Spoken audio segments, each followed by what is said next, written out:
ಯೋಗೇನ ಚಿತ್ತಸ್ಯ ಪದೇನ ವಾಚಾ ಮಲಂ ಶರೀರಸ್ಯ ಚ ವೈದ್ಯಕೇನ ಯೋಪಾಕರೋತ್ತಂ ಪ್ರವರಂ ಮುನೀನಾಂ ಪತಂಜಲಿಂ ಪ್ರಾಂಜಲಿರಾನತೋಸ್ಮಿ. ಓಂ ಶಾಂತಿ ಶಾಂತಿ ಶಾಂತಿ. ಜೈ ಗುರುದೇವ್.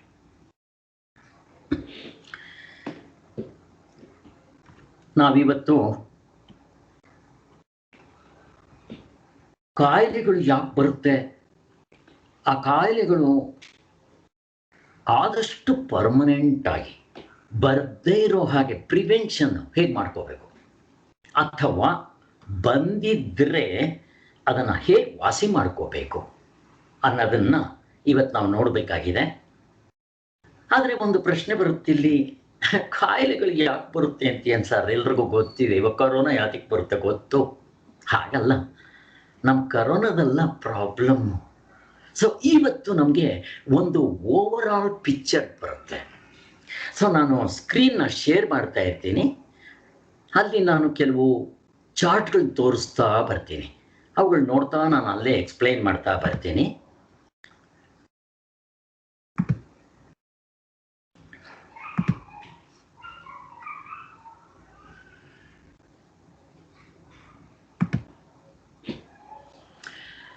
ಸೊ ಇವತ್ತು ಡಿಸ್ಕಷನ್ಸ್ಗೆ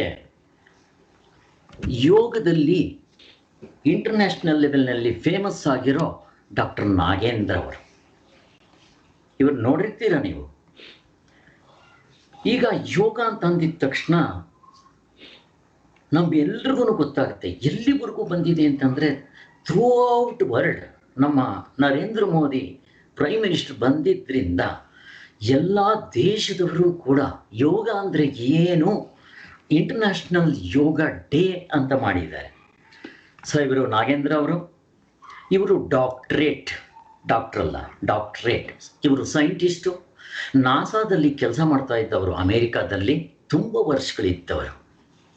ಸೊ ನಮ್ಮ ಗುರುಗಳು ಕೂಡ ಆಗಿದ್ರು ಇವರು. ವಿವೇಕಾನಂದ ಕೇಂದ್ರದಲ್ಲಿ ನಾವು 1990 ನಾವು ಅಲ್ಲಿ ಯೋಗ ಡಿಪ್ಲೊಮಾ ಕೋರ್ಸ್ ಮಾಡುವಾಗ ನಮ್ಗೆ ಇವರು ಗುರುಗಳಾಗಿದ್ದರು ಇವರು. ಮತ್ತು ಇವರು ಕೆಲಸನ ರಿಸೈನ್ ಮಾಡಿ ಅಮೇರಿಕಾದಲ್ಲಿ ಆ್ಯಸ್ ಎ ಸೈಂಟಿಸ್ಟ್ ಇದ್ದರೆ ಎಷ್ಟು ದುಡ್ಡು ದುಡಿಬೋದು ಗೊತ್ತಾ? ಇನ್ 1960s ರಿಸೈನ್ ಮಾಡಿ ಇಲ್ಲಿಗೆ ಬಂದಿದ್ದೆ ನಮ್ಮ ಋಷಿಮುನಿಗಳು ಹೇಳ್ಕೊಟ್ಟಂಥ ಈ ಕೊಡುಗೆ ಏನಿದೆ ಸೈಂಟಿಫಿಕ್ ಆಗಿ ಪ್ರೂವ್ ಮಾಡಬೇಕು, ಇಲ್ದಿರ ಜನಗಳು ಒಪ್ಪಲ್ಲ ಅಂತ ಹೇಳಿ ಜಿಗಣಿ ಅಂತ ಇಲ್ಲಿಂದ ಒಂದು 35 ಕಿಲೋಮೀಟರ್ ದೂರದಲ್ಲಿದೆ, ಬನ್ನೇರುಘಟ್ಟ ರೋಡ್ನಲ್ಲಿ ಒಂದು ದೊಡ್ಡ ಆಶ್ರಮ ಮಾಡಿದ್ದಾರೆ. ಅಲ್ಲಿ 100 acres ಇದೆ. ಅಲ್ಲಿ 3 ಹೊತ್ತು ಇದೇ ವಿಚಾರ, ಭಜನೆ ಪ್ರತಿಯೊಂದು ಹೇಳ್ಕೊಡ್ತಾರಲ್ಲಿ. ಈಗಂತೂ ನಮಗೆಲ್ಲ ಗೊತ್ತಿದೆ, ಇಂಟರ್ನ್ಯಾಷನಲ್ ಲೆವೆಲ್ನಲ್ಲಿ ಫೇಮಸ್ ಆಗಿದೆ ಅದು. ಮತ್ತು ಯೂನಿವರ್ಸಿಟಿ ಕೊಟ್ಟಿದ್ದಾರೆ. ಇದು ಗ್ರೇಟ್ನೆಸ್ ಅಂದರೆ ಅಲ್ಲಿಗೆ ಯಾರು ಬೇಕಾದರೂ PhD ಎಲ್ಲ ಯೋಗದಲ್ಲಿ ಮಾಡ್ಕೋಬೋದು. ಸೊ ಇವರು ನಾಗೇಂದ್ರಜಿ. ಮತ್ತು ಎಷ್ಟು ಸಿಂಪಲ್ ಆಗಿರ್ತಾರೆ ಗೊತ್ತಾ ಇವರು? ಒಂದು ಶರ್ಟು, ಒಂದು ಪಂಚೆ. ನಾನು ಅವ್ರ ಹತ್ರ ಖರ್ಚಿಗೆ ಇಟ್ಕೊಂಡಿದ್ದು ನೋಡಿಲ್ಲ, ಪೆನ್ ನೋಡಿಲ್ಲ, ವಾಚ್ ನೋಡಲಿಲ್ಲ, ಹವಾಯಿ ಚಪ್ಪಲಿ ಹಾಕೊತಾ ಇದ್ರು. ತುಂಬ ಸಿಂಪಲ್ ಆಗಿರ್ತಾ ಇದ್ರು. ಮತ್ತು ಅವರಲ್ಲಿ ಎಂಥ ಒಳ್ಳೆ ಗುಣಗಳಿರ್ತಾ ಇತ್ತು. ಇದು RSSನವ್ರು ಬೇರೆ. ಕೊನೆಗೆ ಅವರ ಸ್ವಂತ ತಂಗಿಯವರು ಡಾಕ್ಟರ್ ನಾಗರತ್ನ ಅಂತ. ಇವರು ನಮ್ಮ ಡಾಕ್ಟರ್ಗಳಿಗೆಲ್ಲ ಗೊತ್ತು. ಡಾಕ್ಟರ್ ರಾಮಚಂದ್ರ ಅವರೇ, ಇವರು ಡಾಕ್ಟರ್ ನಾಗರತ್ನ ಅಂತ ಮೆಡಿಕಲ್ನಲ್ಲಿ ಗೋಲ್ಡ್ ಮೆಡಲಿಸ್ಟು. ನಮ್ಮ ನಾಗರಾಜ್ ಶೆಟ್ಟರ್ ಯೂನಿಟ್ನಲ್ಲಿ ಇವರು ಅಸಿಸ್ಟೆಂಟ್ ಪ್ರೊಫೆಸರ್ ಆಗಿ ಕೆಲಸ ಮಾಡ್ತಾಯಿದ್ರು. ನಮಗೆಲ್ಲ ಇವರು ಟೀಚರ್ ಆಗಿದ್ದರು. ನಾಗರತ್ನ ಅಂತ ಅವರು MD ಮಾಡ್ಕೊಂಡಿದ್ರು, ಗೋಲ್ಡ್ ಮೆಡಲಿಸ್ಟ್. ಇವರು ಅಷ್ಟೇ ತುಂಬ ಸಿಂಪಲ್ಲು. ಅಣ್ಣ ತಂಗಿ ಇಬ್ಬರು ತಮ್ಮ ಜೀವನವನ್ನು ಈ ಯೋಗಕ್ಕೋಸ್ಕರ ಮೀಸಲಾಗಿಟ್ಟಿದ್ದಾರೆ. ಸೊ ಇವರಿಬ್ಬರು ಸೇರಿ ಬರೆದಂಥ ಪುಸ್ತಕ, ಅವರು ನಮಗೆ ಕೊಟ್ಟಂಥ ಕೊಡುಗೆನ ನಿಮ್ಮ ಮುಂದೆ ಇಡೋಕ್ಕೆ ಇಷ್ಟಪಡ್ತೇನೆ. ಅದರ ಜೊತೆಗೆ ನಾನು ಸ್ವಲ್ಪ ಉಪನಿಷತ್ತುಗಳು, ಭಗವದ್ಗೀತೆದೆಲ್ಲ ಸೇರಿಸಿ ನಾನು ಅದನ್ನು ಮಾಡ್ತಾ ಇದ್ದೀನಿ. ಓಕೆ, ಈಗ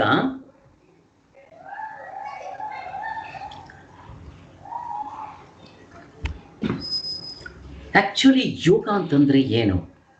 ಇವಾಗ ಇಂಟರ್ನ್ಯಾಷನಲ್ ಅಲ್ಲಿ ಫೇಮಸ್ ಆಗೋದಕ್ಕೆ ಕಾರಣ ಏನು? ಯೋಗ. ನಾವು ಜನರಲ್ ಆಗಿ ಯೋಗ ಅಂತಂದ್ರೆ ಯೋಗಾಸನ ಪ್ರಾಣಾಯಾಮ ಅನ್ಕೊಂಡ್ಬಿಡ್ತೀವಿ, ನಿಜ.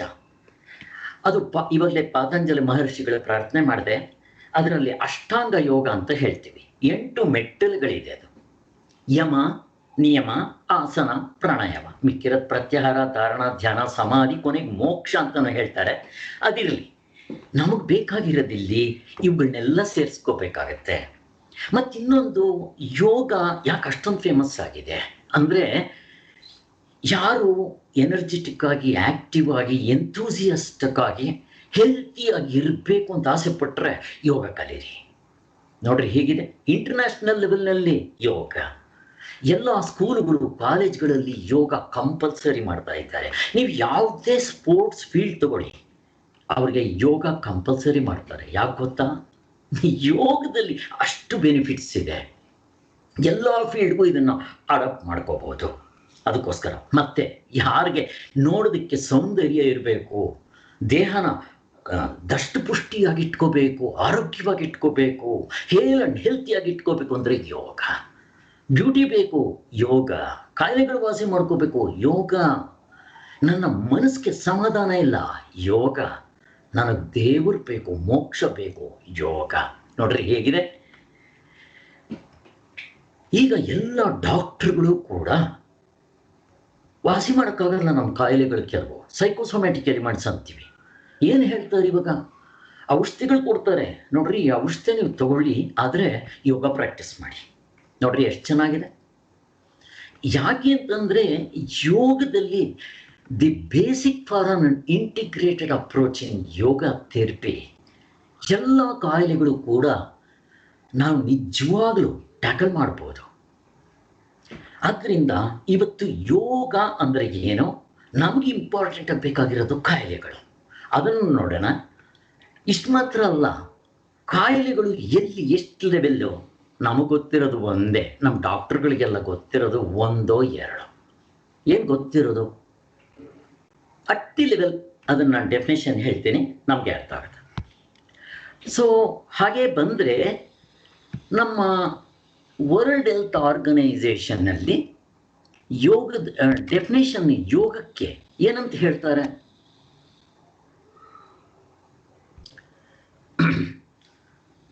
Yoga is defined as a state of physical health, at the physical health, at the mental health, at the social well-being, not least, ಅಲ್ಲಿ ಸ್ಪಿರಿಚುಯಾಲಿಟಿ, 4th ಡೈಮೆನ್ಷನ್ ಸೇರಿಸ್ತಾರೆ. Merely not absence of the disease. ಯಾರು ಗೊತ್ತಾ ಹೇಳಿದ್ದು?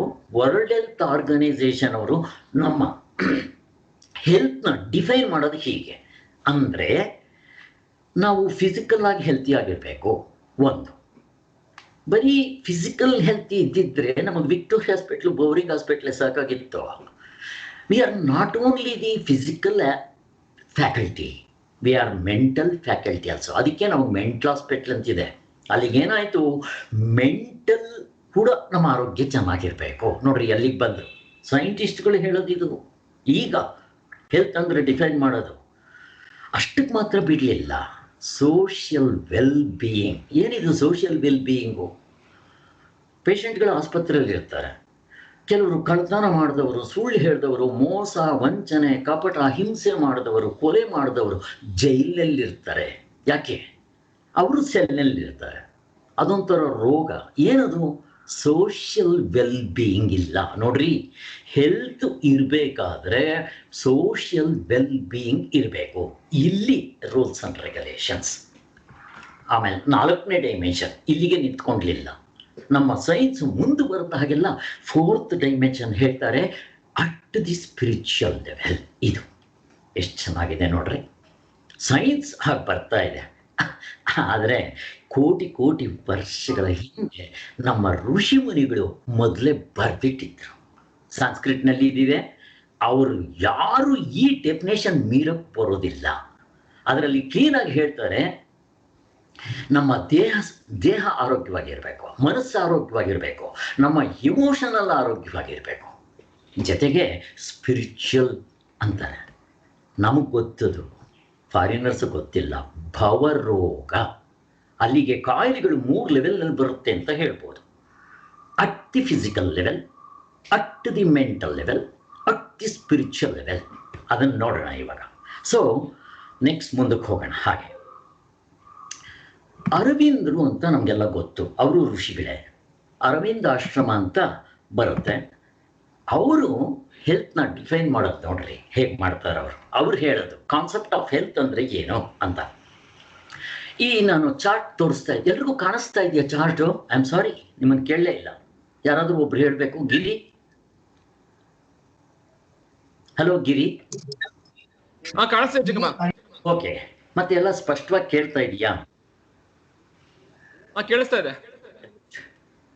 ಇಲ್ಲಿ ನೋಡಿ, ಇದು ಅರವಿಂದ್ರು ಅವ್ರು ಹೇಳ್ತಾರೆ ದಿ ಕಾನ್ಸೆಪ್ಟ್ ಆಫ್ ಹೆಲ್ತ್ ಅಂತಂದ್ರೆ ಇಲ್ಲಿ 4 ಚೇಂಬರ್ಗಳಿದೆ, 4 ಕ್ವಾರ್ಟರ್ಸ್ ಇದೆ. ಮೊದಲನೇದು ಇಲ್ಲಿಂದ ಹೋಗೋದು ಅನಿಮಲಿಸ್ಟಿಕ್ ನೇಚರ್, ಪ್ರಾಣಿಗಳು ಅನಿಮಲಿಸ್ಟಿಕ್. ನೆಕ್ಸ್ಟ್ ಇನ್ನು ಸ್ವಲ್ಪ ಮೇಲೆ ಬಂದರೆ ಮನುಷ್ಯ, ಇದಿಷ್ಟು ಮನುಷ್ಯ, man, animals and human beings. ಆ ಹ್ಯೂಮನ್ ಬೀಯಿಂಗ್ಸ್ನಲ್ಲಿ 2, sick man, healthy man, normal man. ಇದಕ್ಕಿಂತ ಮೇಲೋದ್ರೆ ಸೂಪರ್ ಮ್ಯಾನ್ ಅಂತ ನಾವು ಟಿವಿಗಳಲ್ಲಿ ನೋಡ್ತೀವಲ್ಲ, ಆ ಸೂಪರ್ ಮ್ಯಾನ್ ಅಲ್ಲ. ನಾನು ಹೇಳ್ತೀನಿ ಸೂಪರ್ ಮ್ಯಾನ್ ಅಂದರೆ ಯಾರು ಅಂತ ತೋರಿಸ್ತೀನಿ, ಕೆಲವು ಫಿಗರ್ಗಳದ್ದು. ಇಲ್ಲಿಗೆ ನಿಂತ್ಕೊಂಡಿಲ್ಲ. ಯಾಕೆ? ಅರವಿಂದರು ಸ್ಪಿರಿಚುವಲ್ನಲ್ಲಿದ್ದವರು, ತುಂಬ ಸಾಧನೆ ಮಾಡ್ತಾರೆ ಅವರು. Is realised soul. ನೆಕ್ಸ್ಟ್ ಅವರು ಮುಂದಕ್ಕೆ ಹೋಗಿ ಹೇಳ್ತಾರೆ ಡಿವಿನಿಟಿ, ಟುವರ್ಡ್ಸ್ ದಿ ಡಿವಿನಿಟಿ. ಇದನ್ನೇ ಸೆಲ್ಫ್ ರಿಯಲೈಸೇಷನ್, ಮೋಕ್ಷ, ಕೈವಲ್ಯ, ನಿರ್ವಾಣ ಎಲ್ಲ ಬೇಕಾದಷ್ಟು ಹೇಳ್ತಾ ಇದ್ರು. ಅಲ್ಲಿಗೇನಾಯಿತು, ಪ್ರಾಣಿಗಳ ಹಂತದಿಂದ ಮನುಷ್ಯನ ಲೆವೆಲ್ಗೆ, ಅಲ್ಲಿ ಸಿಕ್ ಮ್ಯಾನಿಂದ ಹೆಲ್ತಿ ಮ್ಯಾನ್, ನಾರ್ಮಲ್ ಮ್ಯಾನ್ಗೆ ಹೋಗಬೇಕು, ಸೂಪರ್ ಮ್ಯಾನ್ಗೆ ಹೋಗಬೇಕು, ಅಲ್ಲಿಂದ ಡಿವಿನಿಟಿಗೆ ಹೋಗಬೇಕು. ಅವರು ಡಿಫೈನ್ ಮಾಡೋದು ಹೀಗೆ. ಇಲ್ಲಿ ನಾವು ಒಂದು ಡಿಫ್ರೆನ್ಸ್ ನೋಡಬೇಕು. ಅನಿಮಲ್ಸ್, ಪ್ರಾಣಿಗಳಿಗೂ ಮತ್ತು ಒಬ್ಬ ಮನುಷ್ಯನಿಗೂ ಏನು ವ್ಯತ್ಯಾಸ ಇದೆ?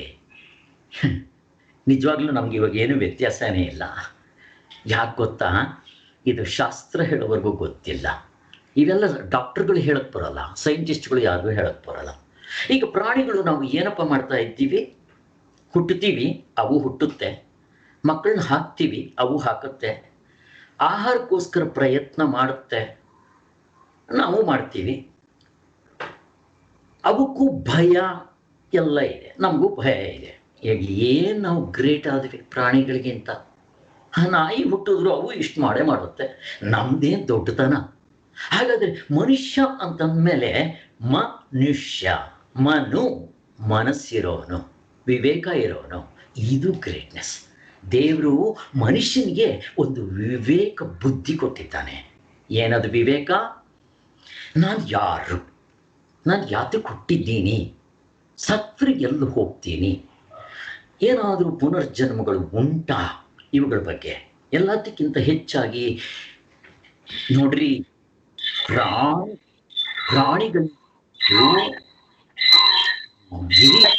ಅವ್ರು ಯಾರೇ ಸ್ವಲ್ಪ ಸೈಲೆಂಟ್ ಮೋಡ್ಗೆ ಹಾಕ್ಬಿಡಿ, ಅವ್ರಿಗೆ ಹಾಕಕ್ಕೆ ಬರಲ್ಲ ಒಂದೊಂದ್ಸಾರಿ. ಇಲ್ಲಿ ಪ್ರಾಣಿಗಳಿಂದ ಹಿಡಿದು ಮೇಲ್ವರೆಗೂ ಸ್ಟೆಪ್ ಬೈ ಸ್ಟೆಪ್ ಹೋಗ್ಬೇಕು ನಾವು. ಯಾವಾಗ ಸ್ಟೆಪ್ ಬೈ ಸ್ಟೆಪ್ ಹೋಗ್ತೀವೋ ಇಲ್ಲಿ ಡಿವಿನಿಟಿ, ಹುಟ್ಟು ಸಾವುಗಳನ್ನ ತಪ್ಪಿಸ್ಕೊಂಡ್ಬಿಡ್ತೀವಿ. ಇರ್ಲಿ, ಅದನ್ನು ಆಮೇಲೆ ಬರ್ತೀನಿ, ನಮ್ಗೆ ಇದು ಇಂಪಾರ್ಟೆಂಟ್ ಅಲ್ಲ. ಪುನರಪಿ ಜನನಂ ಪುನರಪಿ ಮರಣಂ ಜಠರೇಶಯನೇ, ಹಾಗೆ ತಪ್ಪಿಸ್ಕೋಬಹುದು. ಮನುಷ್ಯನಿಗೆ ಆಗಲಿ ಯಾರಿಗೇ ಆಗಲಿ, ದೇವತೆಗಳಿಂದ ಹಿಡಿದು ಪ್ರಾಣಿಗಳವರೆಗೂ ಎಲ್ರಿಗೂ ಪ್ರಶ್ನೆ ಏನು ಗೊತ್ತಾ? ಒಂದು ಭಯ ಏನು ಗೊತ್ತಾ? ಆ ಒಂದು ಭಯವನ್ನು ಗೆದ್ದು ಬಿಟ್ರೆ ನಾವು ಪ್ರಪಂಚದಲ್ಲಿ ಏನು ಬೇಕಾದರೂ ಸಾಧಿಸ್ಬೋದಂತೆ. ಸಾವಿನ ಭಯ ನೋಡ್ರಿ, ಇವತ್ತು ಕರೋನಾ ಬಂದಿದೆ, ಎಷ್ಟು ಜನ ನಾವು ಹೆದರ್ಕೊಂತೀವಿ. ಯಾಕೆ? ಸಾವು. ಆ ಸಾವಿನ ಭಯ ಗೆದ್ದು ಬಿಟ್ರೆ ಅದು ನಮ್ಮ ಸ್ಪಿರಿಚುವಲ್ನಲ್ಲಿದೆ. ಭಗವದ್ಗೀತೆಯಲ್ಲಿ ಕೃಷ್ಣ ಭಗವಂತ ಅದನ್ನೇ ಹೇಳೋದು, ಹುಟ್ಟು ಸಾವುಗಳಿಂದ ತಪ್ಪಿಸ್ಕೋಬಹುದು ಅಂತ. ಇರಲಿ, ಅದು ಆಮೇಲೆ ಬರೋಣ, ನಮ್ಗೆ ಅದಷ್ಟು ಇವಾಗ ಇಲ್ಲ.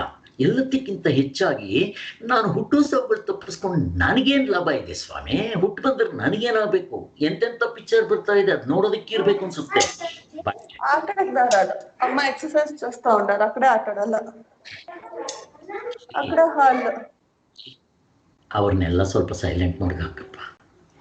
ಹಾ, ಇಲ್ಲಿ ಕೊನೆಗೆ ಎಲ್ಲಿವರೆಗೂ ಹೋಗುತ್ತದೋ ಹ್ಯಾಪಿ ಅನಾಲಿಸಿಸ್ಗೆ ಹೋಗುತ್ತೆ. ನಾನಿವತ್ತು ಹ್ಯಾಪಿ ಅನಾಲಿಸಿಸ್ ಏನು ಟಚ್ ಮಾಡೋದಿಲ್ಲ. ಇಲ್ಲಿ ಹ್ಯಾಪಿ ಅನಾಲಿಸಿಸ್ ಅಂದರೆ ಏನು?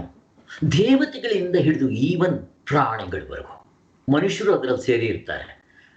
ನಾವೇ ಯೋಚನೆ ಮಾಡೋಣ, ಹುಟ್ಟಿದಾಗಲಿಂದ ಸಾಯೋವರೆಗೂ, ಬೆಳಿಗ್ಗೆಯಿಂದ ರಾತ್ರಿವರೆಗೂ 24 ಗಂಟೆ ದೇವತೆಗಳು, ಮನುಷ್ಯರು, ಪ್ರಾಣಿಗಳು ಏನೋ ಒಂದು ಪ್ರಯತ್ನ ಮಾಡ್ತಾನೆ ಇದ್ದಾರೆ. ಯಾತಿಗೋಸ್ಕರ? ಯಾತಿ ಗೊತ್ತಾ? ಸುಖಕ್ಕೋಸ್ಕರ. ಸುಖ ಪ್ರಾಪ್ತಿ, ದುಃಖ ನಿವೃತ್ತಿ, ಇಷ್ಟೇ. ಸರ್, ದೇವತೆಗಳು ಸರಿ, ಮನುಷ್ಯರು ಸರಿ, ಪ್ರಾಣಿಗಳು ಯಾಕೆ? ಕೈ ತುಂಬ ಹಸಿರು ಹುಲ್ಲಿಟ್ಕೊಳ್ಳಿ, ಓಡೋಡ್ ಬರುತ್ತೆ. ಯಾಕೆ? ಅದಕ್ಕೆ ಆಹಾರ ಬೇಕು, ಸುಖ. ಆಹಾರ ತಿನ್ನೋದ್ರಿಂದ ಸುಖ. ಕೋಲಿಟ್ಕೊಳ್ಳಿ, ಓಡೋಗುತ್ತೆ, ದುಃಖ ಬೇಡ. ಸೊ ಇದು ಯಾರಿಗೆ ಬೇಡ ಹೇಳ್ರಿ? ಅಲ್ಲಿಗೇನಾಯಿತು? ಒಂದು, ನಾವು ಯಾವಾಗಲೂ ಆರೋಗ್ಯವಾಗಿರಬೇಕು. ಆರೋಗ್ಯ ಅಂದರೆ ಏನು? ನಾವೆಷ್ಟೇ ಆರೋಗ್ಯವಾಗಿದ್ದರೂ ಒಂದಿನ ಸಾಯ್ತೀವಿ. ಮತ್ತು ಸಾವನ್ನೇ ಗೆದ್ದುಬಿಟ್ರೆ ಮತ್ತೆ ಇನ್ನೇನು ಪ್ರಶ್ನೆ ಇದೆ ಹೇಳ್ರಿ? ಏನಿಲ್ಲ. ಎರಡನೇದು, ನಾನು ಎಷ್ಟು ವರ್ಷ ಬೇಕಾದರೂ ಇರ್ತೀನಿ, ನರಳ್ಕೊಂಡು ಸಾಯ್ಬೇಕಾ? ಹಂಗಲ್ಲ, ಸಂತೋಷವಾಗಿರಬೇಕು. 24/7 ಈಕ್ವಲ್ಸ್ 100% ಆನಂದ ಬೇಕು. ಅಂತ ಆನಂದ ಎಲ್ಲಿದೆ ಅಂತ ಮನುಷ್ಯರು ಮಾತ್ರ ತಿಳ್ಕೊಬೋದು. ಅದಕ್ಕೋಸ್ಕರನೇ ಪ್ರಾಣಿಗಳಿಗೂ ಮನುಷ್ಯನಿಗೂ ದೇವರು ವಿವೇಕ ಕೊಟ್ಟಿದ್ದಾನೆ. ಈ ವಿವೇಕನ ಉಪಯೋಗಿಸ್ಕೊಳ್ಳಿ ಅಂತಲೇ ದೇವರು ಮನುಷ್ಯರಿಗೆ ಹೆಚ್ಚಿನ ವಿವೇಕ ಕೊಟ್ಟಿದ್ದಾನೆ, ಬುದ್ಧಿ ಕೊಟ್ಟಿದ್ದಾನೆ, ಮನಸ್ಸು ಕೊಟ್ಟಿದ್ದಾನೆ. ಅದನ್ನು ನಾವು ಉಪಯೋಗಿಸ್ಕೋಬೇಕು. ಅರವಿಂದ್ ಹೇಳೋದು ಈ ಡೆಫಿನೇಷನ್. ನೆಕ್ಸ್ಟ್ ಬೇರೆ ಹೋಗೋಣ ನಾವು. ಈಗ ನಮಗೆ ಬೇಕಾಗಿರೋದು ಕಾಯಿಲೆಗಳು ಯಾಕೆ ಬರುತ್ತೆ ಅಂತ. ಇಲ್ಲಿ ದೊಡ್ಡ ಚಾರ್ಟ್ ಇದೆ. ಇಲ್ಲಿ 3 ಕಾಯಿಲೆಗಳನ್ನ ಹೇಳ್ತೀನಿ. ಇಲ್ಲಿ ನೋಡ್ರಿ, ಇದೆ ಅಟ್ ದಿ ಫಿಸಿಕಲ್ ಲೆವೆಲ್ ಕಾಯಿಲೆಗಳು, ಇದೆಲ್ಲ at the physical level. Next at the mental level, ಇದೇ ನಮ್ಗೆ ಇಂಪಾರ್ಟೆಂಟ್ ಬೇಕಾಗಿರೋದು ಇವಾಗ. ಇದನ್ನು ಸ್ವಲ್ಪ ಡೀಲ್ ಮಾಡೋಣ. Next at the spiritual level.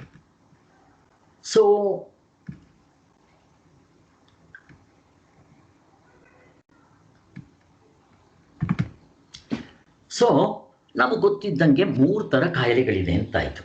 So ಒಂದು ಫಿಸಿಕಲ್ ಲೆವೆಲ್ನಲ್ಲಿ, ಮೆಂಟಲ್ ಲೆವೆಲ್ನಲ್ಲಿ, ಸ್ಪಿರಿಚುವಲ್ ಲೆವೆಲ್ನಲ್ಲಿ. ನಾನು ಅದಕ್ಕೆ ಹೇಳಿದ್ದು, yoga works at the physical level, at the mental level, at the spiritual level. ಅಲ್ಲಿ ಮೈಂಡ್ ಅಂತ ತಗೊಂಡಿದ ತಕ್ಷಣ ಅಲ್ಲಿ ಎಮೋಷನ್ಸು, ಇಂಟಲೆಕ್ಚುವಲು ಎಲ್ಲ ಸೇರ್ಕೊಂಡ್ಬಿಡುತ್ತೆ. ಅಲ್ಲಿ ಮನಸ್ಸು, ಬುದ್ಧಿ, ಚಿತ್ತ, ಅಹಂಕಾರ ಅಂತ ನಮ್ಮ ಶಾಸ್ತ್ರದಲ್ಲಿ ಹೇಳ್ತೀವಿ, ಅಷ್ಟು ಸೇರ್ಕೊಂಡ್ಬಿಡುತ್ತೆ. ಸ್ಪಿರಿಚುವಲ್ ಸ್ವಾಮಿ, ಸ್ಪಿರಿಚುವಲ್ ಕಾಯಿಲೆ ಅಂತ ಸ್ವಾಮಿ? ಇದು ನಮ್ಮ ಶ್ರೀರಾಮಚಂದ್ರ ಗುರುಕುಲದಲ್ಲಿದ್ದಾಗ ವಸಿಷ್ಠರು ಇದನ್ನು ಶ್ರೀರಾಮಚಂದ್ರನಿಗೆ ಪಾಠ ಹೇಳ್ಕೊಡ್ತಾರೆ. ನೋಡ್ರಿ, ನಮ್ಮ ಋಷಿ ಮುನಿಗಳು ಎಂಥದ್ದನ್ನು ಹೇಳಿದ್ರು. ಈ ಬೇಸ್ ಮೇಲೆ ಅರವಿಂದರು ಈ ಥರ ಹೇಳಿದ್ದು, ಅದನ್ನು ನಾನು ತೋರಿಸಿದ್ದು. ಸೊ ನಮಗೆಲ್ಲ ಒಂದು ಪ್ರಶ್ನೆ ಬರುತ್ತೆ, ಅರೆ ಸ್ಪಿರಿಚುವಲ್ ಡಿಸೀಸ್ ಏನಪ್ಪ ಇದು ಅಂತ. ಹೌದು, ನಮ್ಮ ಸಂಸ್ಕೃತ್ನಲ್ಲಿ ಅಥವಾ ನಮ್ಗೆ ಕೆಲವರು ಗೊತ್ತಿರುತ್ತೆ, ಭವರೋಗ. ಭವರೋಗ ಹೇಗಿದೆ ನೋಡ್ರಿ. ಭವರೋಗ ಅಂದರೆ ಏನು? ಹುಟ್ಟು ಸಾವುಗಳಿಂದ ತಪ್ಪಿಸ್ಕೊಳ್ಳೋದು. ಇಷ್ಟೊತ್ತು ನಾವು ಅದನ್ನೇ ಮಾತಾಡಿದ್ದು. ಇಲ್ಲಿ ಹ್ಯಾಪಿನೆಸ್ ಎಲ್ಲಿದೆ? ನಾನು ಅದು ಕೊನೆಗೆ ಬರ್ತೀನಿ, ಇವಾಗ ಸದ್ಯಕ್ಕೆ ಅದು ಬೇಡ. ಹ್ಯಾಪಿನೆಸ್ ಎಲ್ಲಿದೆ? ಹ್ಯಾಪಿನೆಸ್ ಎಲ್ಲಿದೆ? ಎಲ್ಲರೂ ಹ್ಯಾಪಿನೆಸ್ ಹುಡುಕ್ತಾ ಇದ್ದಾರೆ. ಎಲ್ಲಿದೆ ಹ್ಯಾಪಿನೆಸ್ಸು? ನಾವೇನು ಮಾಡ್ತೀವಿ ಅಂತಂದರೆ, ಮನೆಯಲ್ಲಿ ಸ್ಪೂನ್ ಟು ಫ್ರಿಜ್ ಕಂಫರ್ಟ್ ಹಾಕ್ಕೊಂಡ್ರೆ ಖುಷಿಯಾಗಿರ್ತೇನೆ, ನನಗೆ ಎಜುಕೇಷನ್ ಅಂದರೆ ಖುಷಿಯಾಗಿರ್ತೇನೆ, ನಾನು ವಿದ್ಯಾಭ್ಯಾಸನ ಆದರೆ ಅಮೇರಿಕಾಗೆ ಹೋಗಿ ಹೆಚ್ಚಾಗಿ ಹಣ ಸಂಪಾದನೆ ಮಾಡಿದ್ರೆ ಸುಖವಾಗಿರ್ತೀನಿ. ಯಾವ ಸ್ಕೂಲ್ನಲ್ಲಿ ಹೇಳ್ತಾರೆ ಸ್ವಾಮಿ ಇದು? ಯಾವ ಸ್ಕೂಲ್ನಲ್ಲೂ ಹೇಳೋದಿಲ್ಲ. ಯಾಕೆ ಗೊತ್ತಾ? ತೋರಿಸಿ ನನಗೆ ಯಾರಾದರೂ. ಆದಷ್ಟು ದುಡ್ಡು ಜಾಸ್ತಿ ಆದಷ್ಟು ಸುಖ ಜಾಸ್ತಿ ಆಯಿತು. ತೋರಿಸಿ ನನಗೆ. ನಾನು ಹೋಲ್ಸೇಲ್ ಎಕ್ಸಾಂಪಲ್ ಕೊಟ್ಬಿಡ್ತೀನಿ. ಮೈಸೂರು ಮಹಾರಾಜರು, ಹೋಲ್ ಕರ್ನಾಟಕ ಅವ್ರದ್ದಾಗಿತ್ತು. ಸೂಯಿಸೈಡ್ ಯಾಕೆ ಮಾಡ್ಕೋಬೇಕು? ನನಗೆ ಅಷ್ಟು ಹೇಳಿ ಸಾಕು. ಏನ್ ಕಂಫರ್ಟ್ ಇರಲಿಲ್ಲ ಅವ್ರ ಹತ್ರ ಅಲ್ಲ. ಅರಮನೆ, ಬಂಗ್ಲೆ, ಆಳು ಕಾಳು, ಅಂತಸ್ತು, ವಾಹನಗಳು, ಹೆಸರು, ಬಿರ್ದು ಎಲ್ಲ ಇತ್ತು. ಸೂಯಿಸೈಡ್ ಯಾಕೆ ಮಾಡ್ಕೋಬೇಕು? ಎಲ್ರಿಗೂ ಗೊತ್ತಿರೋ ವಿಚಾರ. ಮುಗಿದೋಯ್ತು, ಬಿಟ್ಬಿಡಿ. ಇದು ಸ್ಟೇಟ್ ಲೆವೆಲ್. ಇಂಟರ್ನ್ಯಾಷನಲ್ ಲೆವೆಲ್ನಲ್ಲಿ ಕೊಡ್ಲಾ? ಅಲೆಕ್ಸಾಂಡರ್ ಪ್ರಪಂಚಕ್ಕೆ ಒಡೆಯನಾಗಬೇಕು ಅಂತ ಬಂದ. ಕೊನೆಗೆ ಸಾಯೋವಾಗ ಅವನಿಗೆ ಏನು ಗೊತ್ತಾಗಿತ್ತು? ಛೇ, ಅವನು ಸತ್ತಾಗ ಹೇಳ್ತಾನೆ, ನಾನು ಮಂತ್ರಿನ ಕರೆದ್ಬಿಟ್ಟು ಹೇಳ್ತಾನೆ, ನಾನು ಸತ್ತಾಗ ನನ್ನ ಕೈಗಳು ಕುಲ್ಲ ಇರಬೇಕು, ಎಲ್ಲರೂ ನೋಡಬೇಕು. ನಾನು ಡೆಡ್ ಬಾಡಿನ ಯಾರು ಗೊತ್ತಾ ಎತ್ಕೊಂಡು ಹೋಗ್ಬೇಕಾಗಿರೋದು? ಡಾಕ್ಟ್ರುಗಳು. ಯಾಕೆ ಗೊತ್ತಾ? ಡಾಕ್ಟ್ರುಗಳು, ಯಾವ ಡಾಕ್ಟ್ರು ನನ್ನ ಉಳ್ಸಕ್ಕಾಗಲಿಲ್ಲ. ಅರೆ, ಡಾಕ್ಟ್ರು ಪೇಷಂಟ್ ಉಳಿಸೋದಿರಲಿ, ಕರೋನಾ ಇದರಲ್ಲಿ ಡಾಕ್ಟ್ರುಗಳು ಬದುಕಕ್ಕಾಗಲ್ಲ. ಯಾರು ಒಂದಿನ ಹುಟ್ಟಿದ ಮೇಲೆ ಸಾಯಬೇಕು, ಆದ್ದರಿಂದ ಡಾಕ್ಟ್ರುಗಳು ಬದುಕೊಂಡು ಹೋಗ್ಬೇಕು ಅಂತ ಹೇಳಿ ಅವನಿಗೆ ಆವಾಗ ರಿಯಲೈಸ್ ಆಯಿತು. ಯಾಕೆ ಹೇಳ್ತಾ ಇದ್ದೇನೆ ಅಂತಂದರೆ, ಪ್ರತಿಯೊಬ್ಬರಿಗೂ ಆನಂದ ಬೇಕು, ಆನಂದ ಅಲ್ಲಿ ಸಿಗ್ತಾ ಇಲ್ಲ. ಅಮೇರಿಕಾದವರು ಇದಕ್ಕೋಸ್ಕರನೇ 200 ವರ್ಷಗಳಿಂದ ಕೆಲಸ ಮಾಡಿ ಎಲ್ಲರಿಗೂ ಕೈ ತುಂಬ ಕೆಲಸ ಇರಬೇಕು, ಮತ್ತು ಹಣ ಇರಬೇಕು, ಮನೇಲಿ ಸ್ಪೂನ್ ಟು ಫ್ರಿಜ್ ಕಂಫರ್ಟ್ ಇರಬೇಕು ಅಂತೆಲ್ಲ ಮಾಡಿದ್ರು. ಒಪ್ಕೊತೀನಿ. ಕಾಯಿಲೆಗಳು ಎರಾಡಿಕೇಟ್ ಮಾಡಿದ್ರು. ಅಲ್ಲಿ ಸೊಳ್ಳೆ ಇಲ್ಲ, ತಿಗಣೆ ಇಲ್ಲ, ಡಸ್ಟ್ ಇಲ್ಲ, ಮತ್ತು ಕರೆಂಟ್ ಹೋಗೋದಿಲ್ಲ, 24 ಗಂಟೆ ಬಿಸಿನೀರು ಬರುತ್ತೆ, ಮತ್ತು ಎಂಥದ್ದು ಇಲ್ಲ. ಅಲ್ಲಿ ಸ್ವರ್ಗ ಅಂತಾರೆ. ಅಲ್ಲಿ ಬ್ಯೂಟಿ ಸ್ಪಾಟ್ಸ್ ಇರುತ್ತೆ. ನಾನಲ್ಲೇ ಅದನ್ನು ಅಮೇರಿಕನ್ ಕಡೆ ಸ್ವರ್ಗ ಅಂತ. ನಿಜ. ಹಾಗಾದರೆ ಅವ್ರು ಸುಖವಾಗಿದ್ದಾರ? ಅವ್ರ ಪ್ರಾಬ್ಲಮ್ ಏನು ಗೊತ್ತಾ? Gun culture, sex abuse, drug addicts, divorce. ತಂದೆ ಮಕ್ಕಳು ನೋಡೋಂಗಿಲ್ಲ, ಮಕ್ಕಳು ತಂದೆ ನೋಡೋಂಗಿಲ್ಲ. ನಾಯಿಗಳ ಥರ, ಪ್ರಾಣಿಗಳ ಥರ ಬೆಳ್ಕೊಳ್ರಿ, ಹೋಗ್ರಿ ಅಂತ. ಇವಾಗ ನಮ್ಮಿದ್ರಲ್ಲೂ ಅದೇ ಬರ್ತಾ ಇದೆ ನೋಡ್ರಿ. ಗಂಡನಿಗೆ 1 ಲಕ್ಷ, ಹೆಂಡತಿಗೆ 1 ಲಕ್ಷ, 2 ಲಕ್ಷ. ಆ 2 ಲಕ್ಷ ಏನು ತಿಂತಾರೋದು ನನಗೆ ಗೊತ್ತಾಗೋದಿಲ್ಲ. ಸುಖವಾಗಿರ್ಬೇಕೋ ಇಲ್ವೋ? ಅಷ್ಟು ಬಂದ ಮೇಲೆ ಡೈವರ್ಸ್ಗಳು 6 ತಿಂಗಳಿಗೊಂದ್ಸರಿ. ಯಾಕೆ?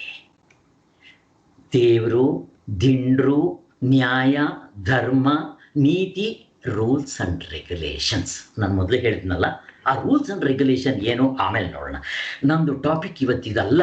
ಆದರೆ ನಾನು ಯಾಕೆ ಹೇಳಿದೆ ಇದನ್ನು ಅಂತಂದರೆ, ಹುಟ್ಟು ಸಾವುಗಳಿಂದ ತಪ್ಪಿಸ್ಕೊಳ್ಳೋದಕ್ಕಿಂತ ಪ್ರತಿಯೊಬ್ಬ ಮನುಷ್ಯ ಹುಟ್ಟಿದಾಗಲಿಂದ ಸಾಯೋವರೆಗೂ, ಬೆಳಗ್ಗೆಯಿಂದ ರಾತ್ರಿವರೆಗೂ ಏನೋ ಮಾಡ್ತಾ ಇದ್ವಿ. ಇದು ರ್ಯಾಟ್ ರೇಸ್. ನಾವು ಯಾತಕ್ಕೆ ಅಂತ ಯೋಚನೆ ಮಾಡಿಲ್ಲ. ಹ್ಯಾಪಿ ಅನಾಲಿಸಿಸ್ ಇದು ಟಾಪಿಕ್ ನಮ್ದಲ್ಲ. ಇದನ್ನು ಬಿಟ್ಬಿಡ್ತೀನಿ ಇವಾಗ. ಈಗ ಎರಡರಲ್ಲಿ ಇದು ಕೂಡ ತುಂಬ ಸಿಂಪಲ್ ನಮಗೆ. ಈಗ ಮೊದಲನೇದಕ್ಕೆ ಬರ್ತೀನಿ, ಅಟ್ ದಿ ಫಿಸಿಕಲ್ ಲೆವೆಲ್. ಈ ಅಟ್ ದಿ ಫಿಸಿಕಲ್ ಲೆವೆಲ್ಗೆ ನಾನು ಏನು ಫಿಸಿಕಲ್ ಲೆವೆಲ್ ಅಂದರೆ ಏನು? ಈ ದೇಹಕ್ಕೆ ಬರೋ ಕಾಯಿಲೆ ಹೇಳಬೇಕು ಅಂತಂದರೆ ಎಲ್ಲ ಎರಾಡಿಕೇಟ್ ಮಾಡಿಬಿಟ್ಟಿದ್ದಾರೆ. ಇವಾಗ ಕರೋನಾ ಕೂಡ ಎರಾಡಿಕೇಟ್ ಮಾಡ್ತಾ ಇದ್ದಾರೆ. ಅಂದರೆ ಇದು ಯಾಕೆ ಬರುತ್ತೆ ಅಟ್ ದಿ ಫಿಸಿಕಲ್ ಲೆವೆಲ್ನಲ್ಲಿ? Infections, contagious, accidents.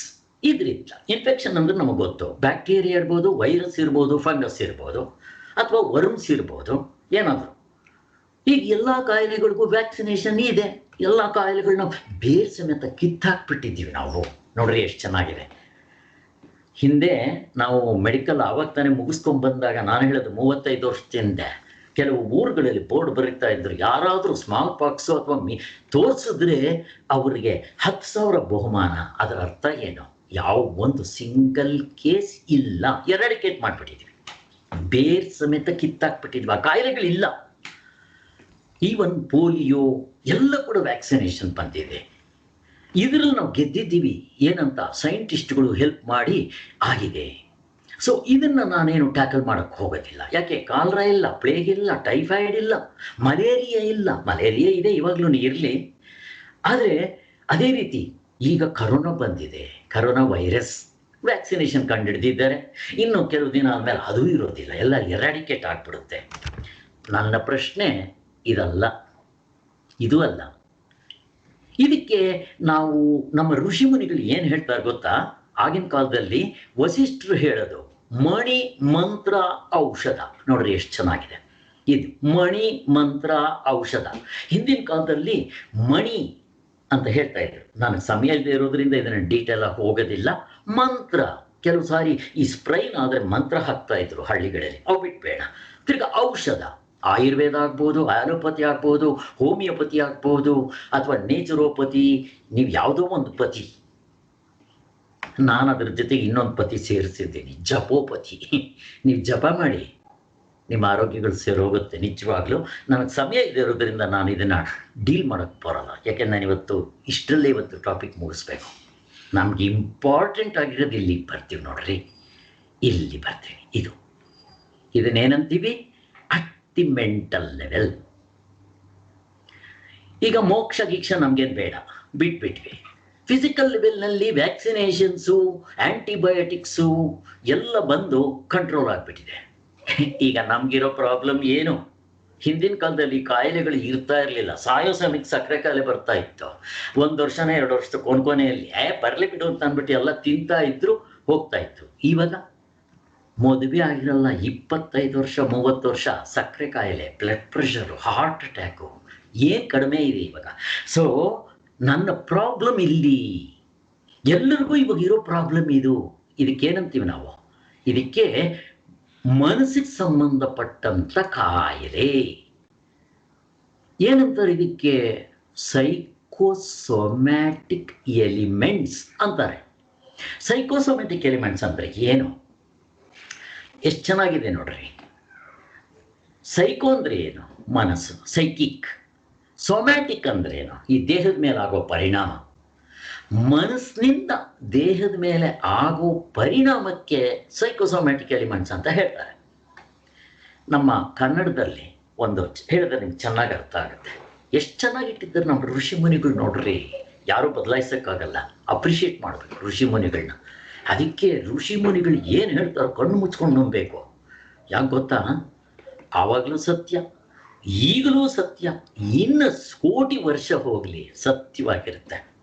ನನಗೆ ಇವಾಗ ಸಮಯ ಇರೋದ್ರಿಂದ ಅದನ್ನೆಲ್ಲ ಟ್ಯಾಕಲ್ ಮಾಡೋಕ್ಕೆ ಹೋಗಲ್ಲ. ಯಾರು ಪ್ರಶ್ನೆ ಇರುತ್ತೋ ಕೇಳಿ, ನಾನು ಆಮೇಲೆ ಹೇಳ್ತೀನಿ. ಒಟ್ಟಿನಲ್ಲಿ ಇನ್ನೊಂದು ಎಕ್ಸಾಂಪಲ್ ಕೊಡ್ತೀನಿ ನೋಡ್ರಿ, ಚೆನ್ನಾಗಿ ಅರ್ಥ ಆಗುತ್ತೆ. Psychosomatic elements. ಹೊಟ್ಟೆ ಕಿಚ್ಚು ಪಡಬೇಡ ಅಂತಾರೆ. ಹೊಟ್ಟೆ ಇರೋದೆಲ್ಲಿ? ಕೆಳಗಡೆ ದೇಹದ ಮೇಲೆ. ಕಿಚ್ಚಲ್ಲಿ ಪಡೋದು, ಸಂಕಟ ಎಲ್ಲಿ ಪಡೋದು? ಇಲ್ಲಿ ನೋಡ್ರಿ. ಹೊಟ್ಟೆ ಕಿಚ್ಚು ಸೈಕೋಸೊಮ್ಯಾಟಿಕ್. ಈಗ ನನಗೆ ಬರೋಂಥ ಹೊಟ್ಟೆ ಕಿಚ್ಚಿಂದ ಏನು ಬರುತ್ತೆ? ಈಗ ನಾನು ನಡ್ಕೊಂಡು ಹೋಗ್ತಾ ಇರ್ತೀನಿ. ನಾನು ನಡ್ಕೊಂಡು ಹೋಗ್ತಾ ಇದ್ದರೆ ಸೈಕಲ್ನಲ್ಲಿ ಹೋಗೋನು ನೋಡ್ತೀನಿ, ನಾನೇನಂತೀನಿ, ಅವನ ಹತ್ರ ಸೈಕಲ್ ಇದೆ, ನನ್ನ ಹತ್ರ ಏನೂ ಇಲ್ವೇ? ಹೊಟ್ಟೆ ಕಿಚ್ಚು ಪಡೋದು.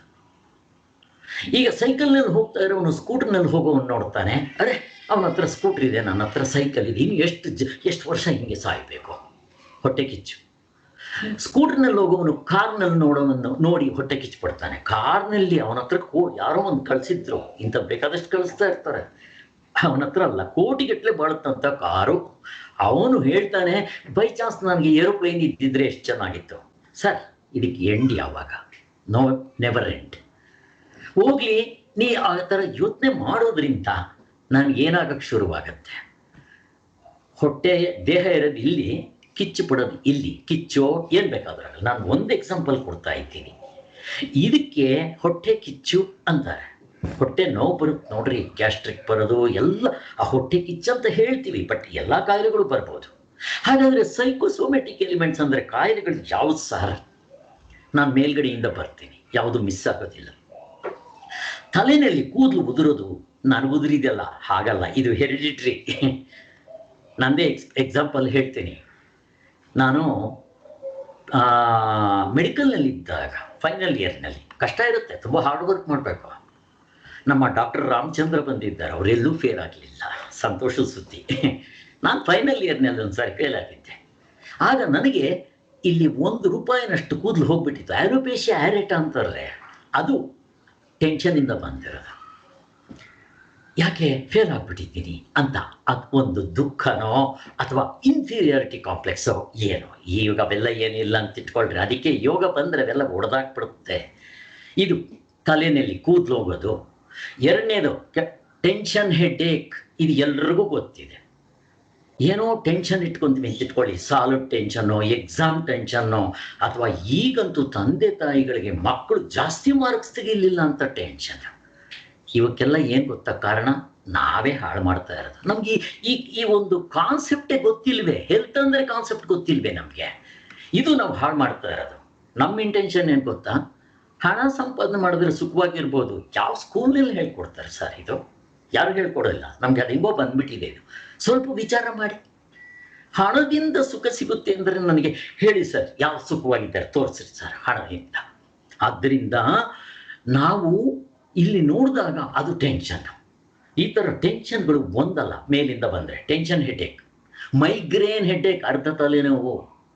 ಇನ್ನು ನಾನು ಕೆಳಗೆ ಬಂದಿದ್ದ ತಕ್ಷಣ ನನಗೆ ಬಾಯಿನಲ್ಲಿ ಹುಣ್ಣು ಬರ್ಬೋದು, ಅಥವಾ ನೆಗಡಿ, ಸ್ನೀಸಿಂಗ್ಸು, ಅಲರ್ಜಿ, ಅಫ್ಕೋರ್ಸ್ ವೈರಲಿಂದ ಬರುತ್ತೆ.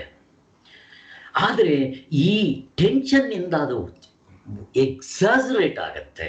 ನಿಮಗೆ ಕಾಯಿಲೆಯಿಂದ ಬಂದು 10% ಬಂದರೆ 10-20% ಆ ಬ್ಯಾಕ್ಟೀರಿಯಾಸು, ವೈರಸ್ಸು ಏನು ಬೇಕಾದರೂ ಆಗಲಿ, ಇಮ್ಯೂನ್ ಸಿಸ್ಟಮ್ ಅದಕ್ಕೆ ಹೇಳೋದು, ಅದು 80% ಅಷ್ಟು ಹೊರಗಡೆ ತೋರಿಸುತ್ತೆ. ಹಾಗೆ ಕೆಳಗೆ ಬನ್ನಿ, ಥೈರಾಯ್ಡ್ ಗ್ಲ್ಯಾಂಡು. ಇಲ್ಲಿ ಆ ಥೈರಾಯ್ಡ್ ಗ್ಲ್ಯಾಂಡ್ನಲ್ಲಿ ಥೈರಾಯ್ಡ್ ಅದು ಹಾರ್ಮೋನ್ ಜಾಸ್ತಿ ಪ್ರೊಡ್ಯೂಸ್ ಮಾಡಿದ್ರು ಕಷ್ಟ, ಕಡಿಮೆ ಪ್ರೊಡ್ಯೂಸ್ ಮಾಡಿದ್ರು ಕಷ್ಟ.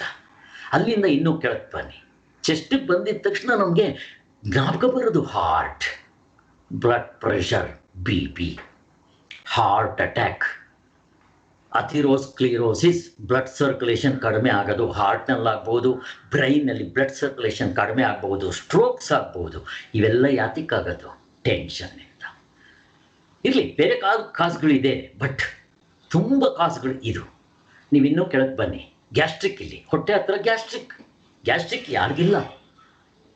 ನಾನು ಯಾವಾಗಲೂ ಹಾಸ್ಯಕ್ಕೆ ಹೇಳ್ತಾ ಇರ್ತೀನಿ, ಮನೆಯಲ್ಲಿ ಯಾರನ್ನೇ ನೋಡಿ ನೀವು, ಪ್ರತಿಯೊಬ್ಬರ ಹತ್ರನೂ ಜಲುಸಿಲ್ಲೋ, ರ್ಯಾಂಟ್ಯಾಕೋ ಅಥವಾ ಓಮಿಜಲ್ ಟ್ಯಾಬ್ಲೆಟ್ ಯಾರ ಹತ್ರ ಇಲ್ಲ, ಯಾರು ಗೊತ್ತಿಲ್ಲ ಹೆಸರು. ಅದಕ್ಕೋಸ್ಕರ ನಾನೇನು ಹೇಳ್ತೇನೆ, ಹಾಸ್ಯವಾಗಿ ಮನೆಯಲ್ಲಿ ನೀವೊಂದು ಕೆಲಸ ಮಾಡಿ, ಸಾರು ಮಾಡ್ತಿರಲ್ವ, ಉಪ್ಪು ಖಾರ ಹಾಕ್ತಿರಲ್ವ, ಹಾಗೆ ಒಂದು 20 ಜಲುಸಿಲ್ ಟ್ಯಾಬ್ಲೆಟ್ ಹಾಕ್ಬಿಟ್ರಿ ಎಲ್ರಿಗೂ ಆಗುತ್ತೆ, ಎಲ್ಲರೂ ತಂಗ್ತಾರೆ ಅಂತ ಆಸೆ ಕೇಳ್ತಾ ಇರ್ತೇನೆ. ಯಾರಿಗಿರಲ್ಲ ಗ್ಯಾಸ್ಟ್ರಿಕ್ ಇದು. ನೆಕ್ಸ್ಟ್ ಇನ್ನು ಕೆಳಗೆ ಬಂದರೆ ನನಗೆ ಪ್ಯಾಂಕ್ರಿಯಾಸ್ ಹಿಂದೆಗಡೆ ಪ್ಯಾಂಕ್ರಿಯಾಸ್ ಸರಿಯಾಗಿ ಇನ್ಸುಲಿನ್ ಪ್ರೊಡ್ಯೂಸ್ ಮಾಡಿದೆ, ಸಕ್ಕರೆ ಕಾಯಿಲೆ ಬರುತ್ತೆ. ಇನ್ನೂ ಕೆಳಗೆ ಬನ್ನಿ, ಅಡ್ರಿಲಿನ್ಸು ಅಲ್ಲಿ ಹೆಚ್ಚು ಕಡಿಮೆ. ಮತ್ತು ಹೀಗೆ ಬಂದರೆ ಜಾಯಿಂಟ್ಸ್ ಪೇಯ್ನು. ಈ ನೋಡ್ರಿ, ನಮ್ಮ ಫ್ಯಾಮಿಲಿನಲ್ಲಿ ರೊಮೆಟಾಯ್ಡ್ ಆರ್ಥ್ರೈಟಿಸ್ ಅಂದರೆ ಇದು ಹೆರಿಡಿಟ್ರಿ ಅಂತಲೂ ಹೇಳ್ತಾರೆ, ಇತ್ಕೊಳ್ಳಿ. ಬಟ್ ನನಗೆ ಯೋಗ ತುಂಬ ವರ್ಷಗಳಿಂದ ಮಾಡಿರೋದ್ರಿಂದ ನಮ್ಮ ಮನೇಲಿ ನನ್ನೊಬ್ಬನು ಬಿಟ್ಟು ಯಾರಿಗೂ, ಬೇರೆಯವ್ರಿಗೆಲ್ಲ ಜಾಯಿಂಟ್ಸ್ ಪೇನ್ ಇದೆ, ರೊಮೆಟಾಯ್ಡ್ ಆರ್ಥ್ರೈಟಿಸ್. ಅವ್ರಿಗೆ ಪೂರ್ತಿ ಹಿಂಗೆ ತಿರ್ಗೋಕ್ಕಾಗಲ್ಲ. ಅವರು ದೇಹ ಹೀಗಿದ್ದರೆ ಅವ್ರು ತಿರುಗಬೇಕು ಅಂದರೆ ಹಿಂಗೆ ತಿರುಗಬೇಕು. ಯಾಕಿದು ಬರುತ್ತೆ? ಅಫ್ಕೋರ್ಸ್ ಹೆರಿಡಿಟ್ರಿ ಅಂತ ಇಟ್ಕೊಳ್ರಿ. ಹೆರಿಡಿಟ್ರಿಯಿಂದ ನಿಮಗೊಂದು ಬಂದರೆ, ಈಗ ನಾನು ಯೋಗದಿಂದ ವಾಸಿ ಮಾಡ್ಕೊಂಡಿದ್ದೀನೋ ಇಲ್ವೋ, ಆ ಥರ ಬೇಕಾದಷ್ಟು ಕಾಯಿಲೆಗಳಿದೆ. ಅಡ್ರಿಲಿನ್ ಇನ್ಸಫಿಷಿಯನ್ಸಿ ಮತ್ತು ಆಟೋಇಮ್ಯೂನ್ ಡಿಸೀಸ್ ಅಂತ ಬೇಕಾದಷ್ಟಿದೆ. ಇವುಗಳಿಗೆಲ್ಲ ಯೋಗದಲ್ಲಿ ಸಲ್ಯೂಷನ್ ಇದೆ. ಮತ್ತು ನಾನು ಯೋಗ ಶುರು ಮಾಡೋಕ್ಕೆ ಮೊದಲು ನನಗೆ ಟೆನ್ಷನ್ ಹೆಡ್ಏಕ್ ಬರ್ತಾಯಿತ್ತು. ಕ್ಲಿನಿಕ್ ಇತ್ತು, ಆದರೂ ಕೂಡ ವಾರಕ್ಕೆ 1 ಸಲ 2 ಸಲ ಹೆಡ್ಏಕ್. ಅವಾಗ ಬರೀ APC ಮಾತ್ರೆ ತೊಗೊತಾ ಇದ್ದೆ. ಮತ್ತು ನೆಗಡಿ ತಿಂಗಳಿಗೊಂದು ಸಾರಿ ನೆಗಡಿ ಗ್ಯಾರಂಟಿ. ಈಗ ಯೋಗ ಶುರು ಮಾಡಿದ ಮೇಲೆ ಫಸ್ಟ್ ನನಗೆ ಆಗಿದ್ದು ಅವೆರಡು ಕ್ಯೂರ್. ಎಂಥದ್ದು ಇಲ್ಲ, ಇವಾಗ ಬರೋದಿಲ್ಲ ಅಂತಲ್ಲ. 2 ಸಾರಿ ಅಕ್ಷಿ ಅಂತೀರ, ಮುಗಿದೋಯ್ತು. 3ನೇ ಸಾರಿ ನಿಮ್ಗೆ ಅದರ ತೊಂದರೆನೇ ಇರಲ್ಲ, ಮಾತ್ರೆ ಬೇಕಾಗಿಲ್ಲ, ಏನೂ ಬೇಕಾಗಿಲ್ಲ. ನನ್ನ ಲೈಫ್ನಲ್ಲಿ ಮ್ಯಾಕ್ಸಿಮಮ್ ನಾನು ತೊಗೊಂಡಿದ್ದರೆ 1-2 ಸಾರಿ ಆ್ಯಂಟಿಬಯೋಟಿಕ್ಕು, ಕಾಲಿನಲ್ಲಿ ಏನೋ ಕೀವಾಗಿತ್ತು ಅಂತ. ಆಮೇಲೆ APCಗಳು 10-20 ತೊಗೊಂಡಿದ್ರೆ ಹೆಚ್ಚು. APC ಅಂದರೆ ಅದೆಲ್ಲ 10 ಪೈಸಾ 5 ಪೈಸಾ. ತಲೆನೋವು ಬಂದರೆ ಅಷ್ಟೇ, 1 ಮಾತ್ರೆ ತಗೋಬೇಕಾಗಿಲ್ಲ. ಹೇಗಿದೆ ನೋಡ್ರಿ. ಮತ್ತು ಯಾವತ್ತೂ ಆ್ಯಕ್ಟಿವ್ ಆಗಿರ್ತೀರಾ, ಎನರ್ಜೆಟಿಕ್ ಆಗಿರ್ತೀರಾ, ಮತ್ತು ಯಾವಾಗಲೂ ಲವಲವಿಕೆಯಿಂದ ಇರ್ತೀರಾ, ಕುಣಿತಾ ಇರ್ತೀರಾ. ನಿಮ್ಗೆ 70 ವರ್ಷ ಆದರೂ ಕೂಡ ನೀವು 20 ವರ್ಷದವರ ಹಾಗೆ ಆ್ಯಕ್ಟಿವ್ ಆಗಿರ್ತೀರಾ. ಇದು ಯೋಗದ ಮಹತ್ವ. ಯೋಗಕ್ಕೆ ಮುಂದಕ್ಕೆ ಬರೋಣ. ಅಲ್ಲಿಗೆ ಇಷ್ಟು ಸೈಕೋಸೊಮ್ಯಾಟಿಕ್ ಎಲಿಮೆಂಟ್ಸ್ ಅಂತ ಹೇಳ್ತೀವಿ. ಇದು ಹೀಗೆ ಈ ಕಾಯಿಲೆಗಳಿಗೆ ಏನಪ್ಪ ಇದೆ ಟ್ರೀಟ್ಮೆಂಟು? ಸಕ್ಕರೆ ಕಾಯಿಲೆ ಬಂತು, ಸಾಯೋವರೆಗೂ ಟ್ರೀಟ್ಮೆಂಟ್ ತೊಗೊಳ್ಳಿ. ಬ್ಲಡ್ ಪ್ರೆಷರ್ ಬಂತು, ಸಾಯೋವರೆಗೂ ತೊಗೊಳ್ರಿ. ಹಾರ್ಟ್ ಅಟ್ಯಾಕ್ ಆಯಿತು, ಓಪನ್ ಹಾರ್ಟ್ ಸರ್ಜರಿ ಮಾಡಿಸ್ರಿ, ಆಂಜಿಯೋಬ್ಲಾಸ್ಟ್ ಮಾಡಿಸ್ರಿ. ಇದೇನು ಟ್ರೀಟ್ಮೆಂಟಾ? ಏನು ಟ್ರೀಟ್ಮೆಂಟ್ ಇದು? ಟ್ರೀಟ್ಮೆಂಟ್ ಅಲ್ಲ, ಟೆಂಪರರಿ ಕಂಟ್ರೋಲ್. ಸರಿ, ಇದು ಮಾಡಿದ ತಕ್ಷಣ ಮತ್ತೆ ತಿರ್ಗಾ ಹಾರ್ಟ್ ಅಟ್ಯಾಕ್ ಆಗಿಲ್ವಾ? ಆಗಿದೆ, ಇನ್ನೊಂದು ಸ್ಟೆಂಟ್ ಹಾಕ್ರಿ. ಹಾಗಾದರೆ ಪ್ರಾಬ್ಲಮ್ ಎಲ್ಲಿ? ಪ್ರಾಬ್ಲಮ್ ಇಲ್ಲಿದೆ, ಮನಸ್ಸಿನಲ್ಲಿದೆ ಪ್ರಾಬ್ಲಮ್. ನಾವು ಡಾಕ್ಟ್ರುಗಳು ತುಂಬ ಬ್ಯುಸಿ ಇರ್ತೀವಿ, ಆಲೋಪತಿ ಡಾಕ್ಟ್ರು ಎಲ್ಲರೂ. ಅವ್ರು ಹೋದರೆ ಏನು ಮಾಡ್ತಾರೆ? ಸರಿ, ಇದು ಮಾಡಿದ್ವಿ, ಹೋಗ್ರಿ. ರೂಟ್ ಕಾಸ್ ಎಲ್ಲಿರೋದು? ಅವ್ನಿಗೆ ಹಾರ್ಟ್ ಅಟ್ಯಾಕ್ ಆಗೋದು, ಟೆನ್ಷನ್ ಹೆಡ್ಕು ಹೀಗೆಲ್ಲ ಬಂದರೆ ಮನಸ್ಸಿನಲ್ಲಿದೆ. ಆ ಮನಸ್ಸನ್ನ ಯಾರಪ್ಪ ತೆಗೆದಾಕ್ತಾರೆ? ಇದು ನಿಮ್ಗೆ ಯೋಗದಲ್ಲಿ ತೆಗೆದಾಕಕ್ಕಾಗತ್ತೆ. ಹೇಗೆ ಆಮೇಲೆ ಹೇಳ್ತೀನಿ. ಒಟ್ಟಿನಲ್ಲಿ ಇವು ಇಷ್ಟು ಕಾಯಿಲೆಗಳು ಇನ್ನು ಕೆಳಗೆ ಬಂದರೆ ನಿಮಗೆ ಕಾನ್ಸ್ಟಿಪೇಷನ್, ಲೂಸ್ ಮೋಷನ್ಸ್. ನೋಡ್ರಿ, ನನಗೆ ಎಕ್ಸಾಮ್ ಇದೆ PPC ಚೆನ್ನಾಗಿ ಜ್ಞಾಪಕ ಇದೆ. ಎಲ್ರಿಗೂ ಆಗುತ್ತೆ. ನಾನು ಸುಮ್ಮನೆ ನಿಮ್ಗೆ ಎಕ್ಸಾಂಪಲ್ ಕೊಡ್ತಾ ಇದ್ದೀನಿ, ನನಗಾಗದ್ದನ್ನ. ಪ್ರತಿಯೊಬ್ಬರಿಗೂ ಆಗುತ್ತೆ ಇದು. ಇಂಟರ್ವ್ಯೂ ಇರಲಿ, ಎಕ್ಸಾಮ್ ಇರಲಿ, ಲೂಸ್ ಮೋಷನ್ ಶುರುವಾಗುತ್ತೆ. ಇವಾಗ ಲೂಸ್ ಮೋಷನ್ಗೆ ಬ್ಯಾಕ್ಟೀರಿಯಾನೂ ಅಲ್ಲ, ಮಣ್ಣು ಅಲ್ಲ. ಮತ್ತು ಯಾತಕ್ಕೆ ಬಂತು? ನಾಳೆ ಎಕ್ಸಾಮ್ ಇದೆ, ನಾನು ಬರೀತೀನೋ ಇಲ್ವೋ, ಪಾಸ್ ಆಗ್ತೀನೋ ಇಲ್ವೋ, ಈ ಟೆನ್ಷನ್. ಅಲ್ಲಿಗೆ ಲೂಸ್ ಮೋಷನ್ಸ್ ಆಗುತ್ತೆ. ಅಥವಾ ಕೆಲವು ಸಾರಿ ಕಾನ್ಸ್ಟಿಪೇಷನ್ ಏನು ಬೇಕಾದರೂ ಆಗ್ಬೋದು. ನೋಡ್ರಿ ಹೆಂಗಿದೆ, ಮೇಲಿಂದ ಕೆಳವರೆಗೂ ಈಗ ಎಲ್ಲರ ಮನೆಗಳಲ್ಲೂ ಇರೋದು ಈ ಪ್ರಾಬ್ಲಮ್ಸ್. ಇದಕ್ಕೆ ಔಷಧಿ ಇದೆಯಾ ಅಂದರೆ ಔಷಧಿ ಇಲ್ಲ. ಕಂಟ್ರೋಲ್, ಮೇಂಟೈನ್, ಸಾಯೋವರೆಗೂ ತಗೊಳ್ರಿ. ಹಾಗಾದರೆ ನಿಮ್ಮದ್ರಲ್ಲಿ ಏನಾದರೂ ಉಂಟಾ? ಯೋಗದಲ್ಲಿ ಇದೆ. ನಮಗೆ ಬೇಕಾಗಿರೋದು ಇದು. ಸೊ ಹೀಗೆ ಓಕೆ. ಸೊ ನಾನು ಇವಾಗ ಈ ಕಾಯಿಲೆಗಳು ಹೇಗೆ ಬರುತ್ತೆ ಅನ್ನೋದನ್ನು ನಾನಿವಾಗ ನೋಡಬೇಕಾಗಿದೆ. ನೆಕ್ಸ್ಟ್ ಚಾರ್ಟ್ಗೆ ಹೋಗ್ತೀನಿ. ಇಲ್ಲಿ ನೋಡಿ, ನಮಗೆ ಗೊತ್ತಿರೋದಿಷ್ಟೇ. ಮನಸ್ಸಿನಿಂದ ದೇಹಕ್ಕೆ ಕಾಯಿಲೆ ಹೆಂಗೆ ಪರ್ಕೊಲೇಟ್ ಆಗುತ್ತೆ, ಹೆಂಗದು ಬರುತ್ತೆ. ಈಗ ನಾನಿಲ್ಲಿ ಹೊಟ್ಟೆ ಕಿಚ್ಚಪಟ್ಟೆ, ಅದರಿಂದ ಏನು ತೊಂದರೆ ಆಗುತ್ತೆ ಅನ್ನೋದನ್ನು ಇಲ್ಲಿ ನೋಡೋಣ. ಇಲ್ಲಿ ನೋಡ್ರಿ, ಈ ಚಾರ್ಟ್ನಲ್ಲಿ ಏನು ತೋರಿಸುತ್ತೆ ಅಂತಂದರೆ, ಆ ಮಧ್ಯೆ ಇತ್ತಲ್ಲ ಆ ಕಾಯಿಲೆಗಳು ಮನಸ್ಸಿನಲ್ಲಾಗೋ ಪರಿಣಾಮದಿಂದ. ನಾನು ಇದಕ್ಕಿಂತ ಮೊದಲು ನಿಮಗೆ ಇದೊಂದು ಚಾರ್ಟ್ ನಾನು ತೋರಿಸ್ತೀನಿ. ಈಗ ನಮಗೆ ಶರೀರ ಇದೆ, ಕರೆಕ್ಟ್ ತಾನೆ? ನಾನು ಇದೊಂದು ಪ್ರಶ್ನೆ ತೋರಿಸ್ತೀನಿ ನೋಡ್ರಿ. ಇದು ನಮ್ಮ ಉಪನಿಷತ್ತುಗಳಲ್ಲಿ ಹೇಳುತ್ತೆ, ನಮ್ಗೆ 5 ಲೇಯರ್ಸ್ ಇದೆಯಂತೆ. ಹೊರಗಡೆಯಿಂದ ನೋಡ್ಕೊಂಡ್ಬಂದ್ರೆ ಅನ್ನಮಯ ಕೋಶ ಹೊರಗಡೆಯಿಂದ. ನಾನು ಇದನ್ನು ಎಕ್ಸ್ಪ್ಲೇನ್ ಮಾಡ್ತೀನಿ, ತುಂಬ ಸುಲಭ. ಪ್ರಾಣಮಯ ಕೋಶ, ಮನೋಮಯ ಕೋಶ, ವಿಜ್ಞಾನಮಯ ಕೋಶ, ಆನಂದಮಯ ಕೋಶ. ನಮ್ಮ ಉಪನಿಷತ್ತುಗಳಲ್ಲಿ ಹೇಳೋದು, ಋಷಿ ಮುನಿಗಳು ಯಾವಾಗ ಹೇಳಿದ್ರು, ಅವಾಗಲೇ ಹೇಳಿದ್ರು. ಹೊರಗಡೆಯಿಂದ ಬರೋದು, ಹೊರಗಡೆಯಿಂದ ನೋಡ್ಕೊಂಬನ್ನಿ. ಹಾಗೆ ಈಗ ನಮಗೆ ಶರೀರ ಕಾಣ್ತಾ ಇದೆಯಲ್ಲೋ, ಇದು ಅನ್ನಮಯ ಕೋಶ ಆಯಿತು. ಅಂದರೆ ಅನ್ನದಿಂದ ಇರೋದು, ಅನ್ನದಿಂದ ಬಂದಿರೋದು, ಏನಾದರೂ ಇಟ್ಕೊಳ್ಳಿ.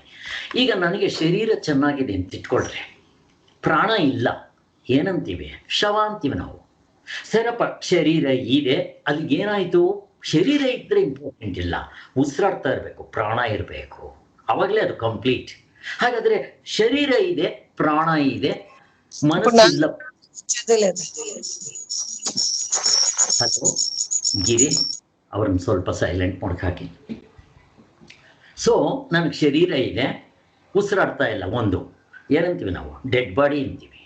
ಅಲ್ಲಿಗೆ ಶರೀರದ ಜೊತೆ ನಮಗೆ ಪ್ರಾಣ ಅನ್ನೋದು ಕೂಡ ಒಂದು ಆಸ್ಪೆಕ್ಟ್. ನಾವು ಉಸಿರಾಡೋದು ಅಂತ ಹೇಳ್ತೀವಿ, ಏನಾದರೂ ಇರಲಿ ಉಸಿರಾಡೋದು. ನೀರು ಮತ್ತು ಆಹಾರ ಇಲ್ಲದೆ ತಿಂಗಳುಗಟ್ಟಲೆ ಇರ್ಬೋದು. ಗಾಂಧೀಜಿದ್ರು ಇದ್ರು 21 ದಿವಸ. ಎಲ್ಲಿ ಗಾಳಿ ಇದೇರಿ ನೋಡೋಣ, ಇರಕ್ಕೆ ಬರೋಲ್ಲ. ಅಲ್ಲಿಗೆ ಪ್ರಾಣಮಯ ಕೋಶ ಅಂತಂದರೆ ಅಲ್ಲಿ ಉಸಿರು, ಲಂಗ್ಸ್ ಅಂತ ಹೇಳ್ತೀವಿ ನಾವು. ಅದು ನೆಕ್ಸ್ಟು ಆಯ್ತಪ್ಪ, ಶರೀರ ಇದೆ, ಉಸಿರಾಡ್ತಾ ಇದ್ದಾನೆ, ಅವನು ಕೋಮಾದಲ್ಲಿದ್ದಾನೆ, ಮೈಂಡ್ ಇಲ್ಲ, ಮನಸ್ಸಿಲ್ಲ. ಅವನು ಕಟ್ಕೊಂಡು ಏನು ಮಾಡ್ತೀರಾ? ಅಲ್ಲಿಗೆ ನನಗೆ ಮನಸ್ಸು ಇರಬೇಕು. ಸೊ ಅಲ್ಲಿಗೆ ಮನಸ್ಸು ಇರಬೇಕು, ಶರೀರ ಇರಬೇಕು, ಅದರ ಪ್ರಾಣ ಉಸಿರಾಡ್ತಾ ಇರಬೇಕು, ಮನಸ್ಸು ಇರಬೇಕು. ಆವಾಗಲೇ ಅದನ್ನು ಕೆಲಸ ಮಾಡೋದಕ್ಕೆ ಪ್ರತಿಯೊಂದಕ್ಕೂ ಆಗೋದು. ಆಯ್ತಪ್ಪ, ಇನ್ನೊಬ್ಬನಿಗೆ ಶರೀರ ಇದೆ, ಪ್ರಾಣಗಳು ಉಸಿರಾಡ್ತಾ ಇದ್ದಾನೆ, ಮನಸ್ಸಿದೆ, ಬುದ್ಧಿ ಕೆಟ್ಟೋಗ್ಬಿಟ್ಟಿದೆ. ಮನಸ್ಸು, ಇದಕ್ಕೆ ಬುದ್ಧಿ ಅಂತೀವಿ. ಬುದ್ಧಿ ಕೆಟ್ಟೋಗ್ಬಿಟ್ಟಿದೆ. ಅವನು ಎಲ್ಲಿ ಮಾಡ್ತಾನೋ, ಎಲ್ಲಿಡ್ತೀವಿ ನಾವು? ಮೆಂಟಲ್ ಹಾಸ್ಪಿಟಲಲ್ಲಿರ್ತಾನೆ, ಮತ್ತು ಉಪಯೋಗ ಇಲ್ಲ. ಅದು ವೇಸ್ಟ್ ವೆಜಿಟಬಲ್ಸ್ ಅಲ್ವಾ? ಈಗ ಮೈಸೂರು ಮಹಾರಾಜರು ತಗೊಳ್ರಿ, ಶರೀರ ಇದೆ, ಉಸಿರಾಡ್ತಾ ಇದ್ದಾರೆ, ಮನಸ್ಸೂ ಇದೆ, ಪ್ರಾಣವೂ ಇದೆ, ಅದ್ರ ಜೊತೆಗೆ ಬುದ್ಧಿ ಇದೆ, ಆನಂದ ಇಲ್ಲ. ಆನಂದಮಯ ಕೋಶ ಅಂತಂದರೆ ಕೊನೆಯದು. ಆನಂದ ಇಲ್ಲ. ಏನು ಮಾಡಿಕೊಂಡ್ರು? ಸೂಯಿಸೈಡ್ ಮಾಡಿಕೊಂಡ್ರು. ಅಲ್ಲಿ ಏನಾಯಿತು? ಪ್ರತಿಯೊಬ್ಬ ಮನುಷ್ಯನೂ ಕೂಡ ಹುಟ್ಟಿದಾಗಲಿಂದ ಸಾಯೋವರೆಗೂ ಕೆಲಸ ಮಾಡ್ತಾ ಇರೋದು ಆನಂದಕ್ಕೋಸ್ಕರ. ಇದು ಸರ್, ಇಷ್ಟು ಕೋಶಗಳು ನಮಗೆ ಗೊತ್ತಿದೆಯಲ್ಲ ಸರ್. ಆದ್ದರಿಂದ ನಾನಿವಾಗ ಇನ್ನು ಮುಂದಕ್ಕೆ ಹೋಗ್ತೀನಿ. ಇಲ್ಲಿ ನಾನು ಒಂದನ್ನು ನಿಮಗೆ ಹೈಲೈಟ್ ಮಾಡೋಕ್ಕೆ ಇಷ್ಟಪಡ್ತೀನಿ, ತುಂಬ ಇಂಪಾರ್ಟೆಂಟ್ ಇದು. ಇಲ್ಲಿ ಆನಂದಮಯ ಕೋಶ ಅಂತ ಕೊನೆಯದು ತುಂಬ ಒಳಗಡೆ ಇರುತ್ತೆ. ನಾನು ನಿಮಗೆ ಮೊದಲು ಕೂಡ ಹೇಳಿದೆ ನಿಮಗೆ, ಆ ಆನಂದಮಯ ಕೋಶ, ಆನಂದ ಎಲ್ಲಿದೆ ಸರ್ ಅಂತ ಪ್ರಶ್ನೆ. ಸರ್, ಇವೆಲ್ಲ ಉಪನಿಷತ್ತುಗಳಲ್ಲಿ ಉತ್ತರ ಸಿಗುತ್ತೆ. ನಾವೇನು ಮಾಡ್ತೀವಿ, ನಾನು ಎಜುಕೇಷನ್ ಆದರೆ ಸುಖವಾಗಿರ್ತೀನಿ, ನಾನು ವಿದ್ಯಾಭ್ಯಾಸ ಕಲಿತ್ರೆ ಸುಖವಾಗಿರ್ತೀನಿ, ನಾನು ಡಾಕ್ಟರ್ ಆದರೆ ಸುಖವಾಗಿರ್ತೀನಿ, ಇಂಜಿನಿಯರ್ ಆದರೆ, ಮತ್ತು ಅಮೇರಿಕಾಗೆ ಹೋಗಿ ದುಡ್ಡು ಸಂಪಾದನೆ ಮಾಡಿದ್ರೆ, ಆಸ್ತಿ ಮಾಡಿಕೊಂಡ್ರೆ, ಬಾಡಿಗೆ ಬರೋಂಗೆ ಮಾಡಿಕೊಂಡ್ರೆ ಸುಖವಾಗಿರ್ತೀನಿ. Sir, wrong notion. ನೀವು ನೋಡಿಬೇಕಾದ್ರೆ ದುಡ್ಡು ಜಾಸ್ತಿ ಆದಷ್ಟು ನಿದ್ದೆ ಬರೋದಿಲ್ಲ, ಅದು ಇದು ಪ್ರಾಬ್ಲಮ್ಸ್ ಇರುತ್ತೆ. ರಮಣ ಮಹರ್ಷಿಗಳು 12ನೇ ವರ್ಷಕ್ಕೆ ಲಂಗೋಟಿಲಿದ್ದವರು.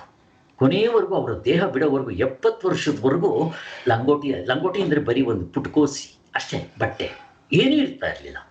ನಾವು ಆಶ್ರಮಕ್ಕೆ ಹೋದರೆ ಅಲ್ಲಿ ಫಾರಿನರ್ಸ್ ಬರ್ತಾ ಇದ್ರು ಸರ್. ಅವ್ರಿಗೆ ಅಲ್ಲಿ ನೆಲದ ಮೇಲೆ ಬಡಿಸ್ತಾ ಇದ್ರು, ಸ್ಪೂನ್ ಇಲ್ಲ, ಏನಿಲ್ಲ, ನೆಲದ ಮೇಲೆ ಚಕಮಟ್ಲೆ ಹಾಕೊಂಡು ಕೂತ್ಕೊಳ್ಳೋಕ್ಕಾಗದೆ ಕಷ್ಟಪಟ್ಕೊಂಡು ಕೂತ್ಕೊತಾ ಇದ್ರು.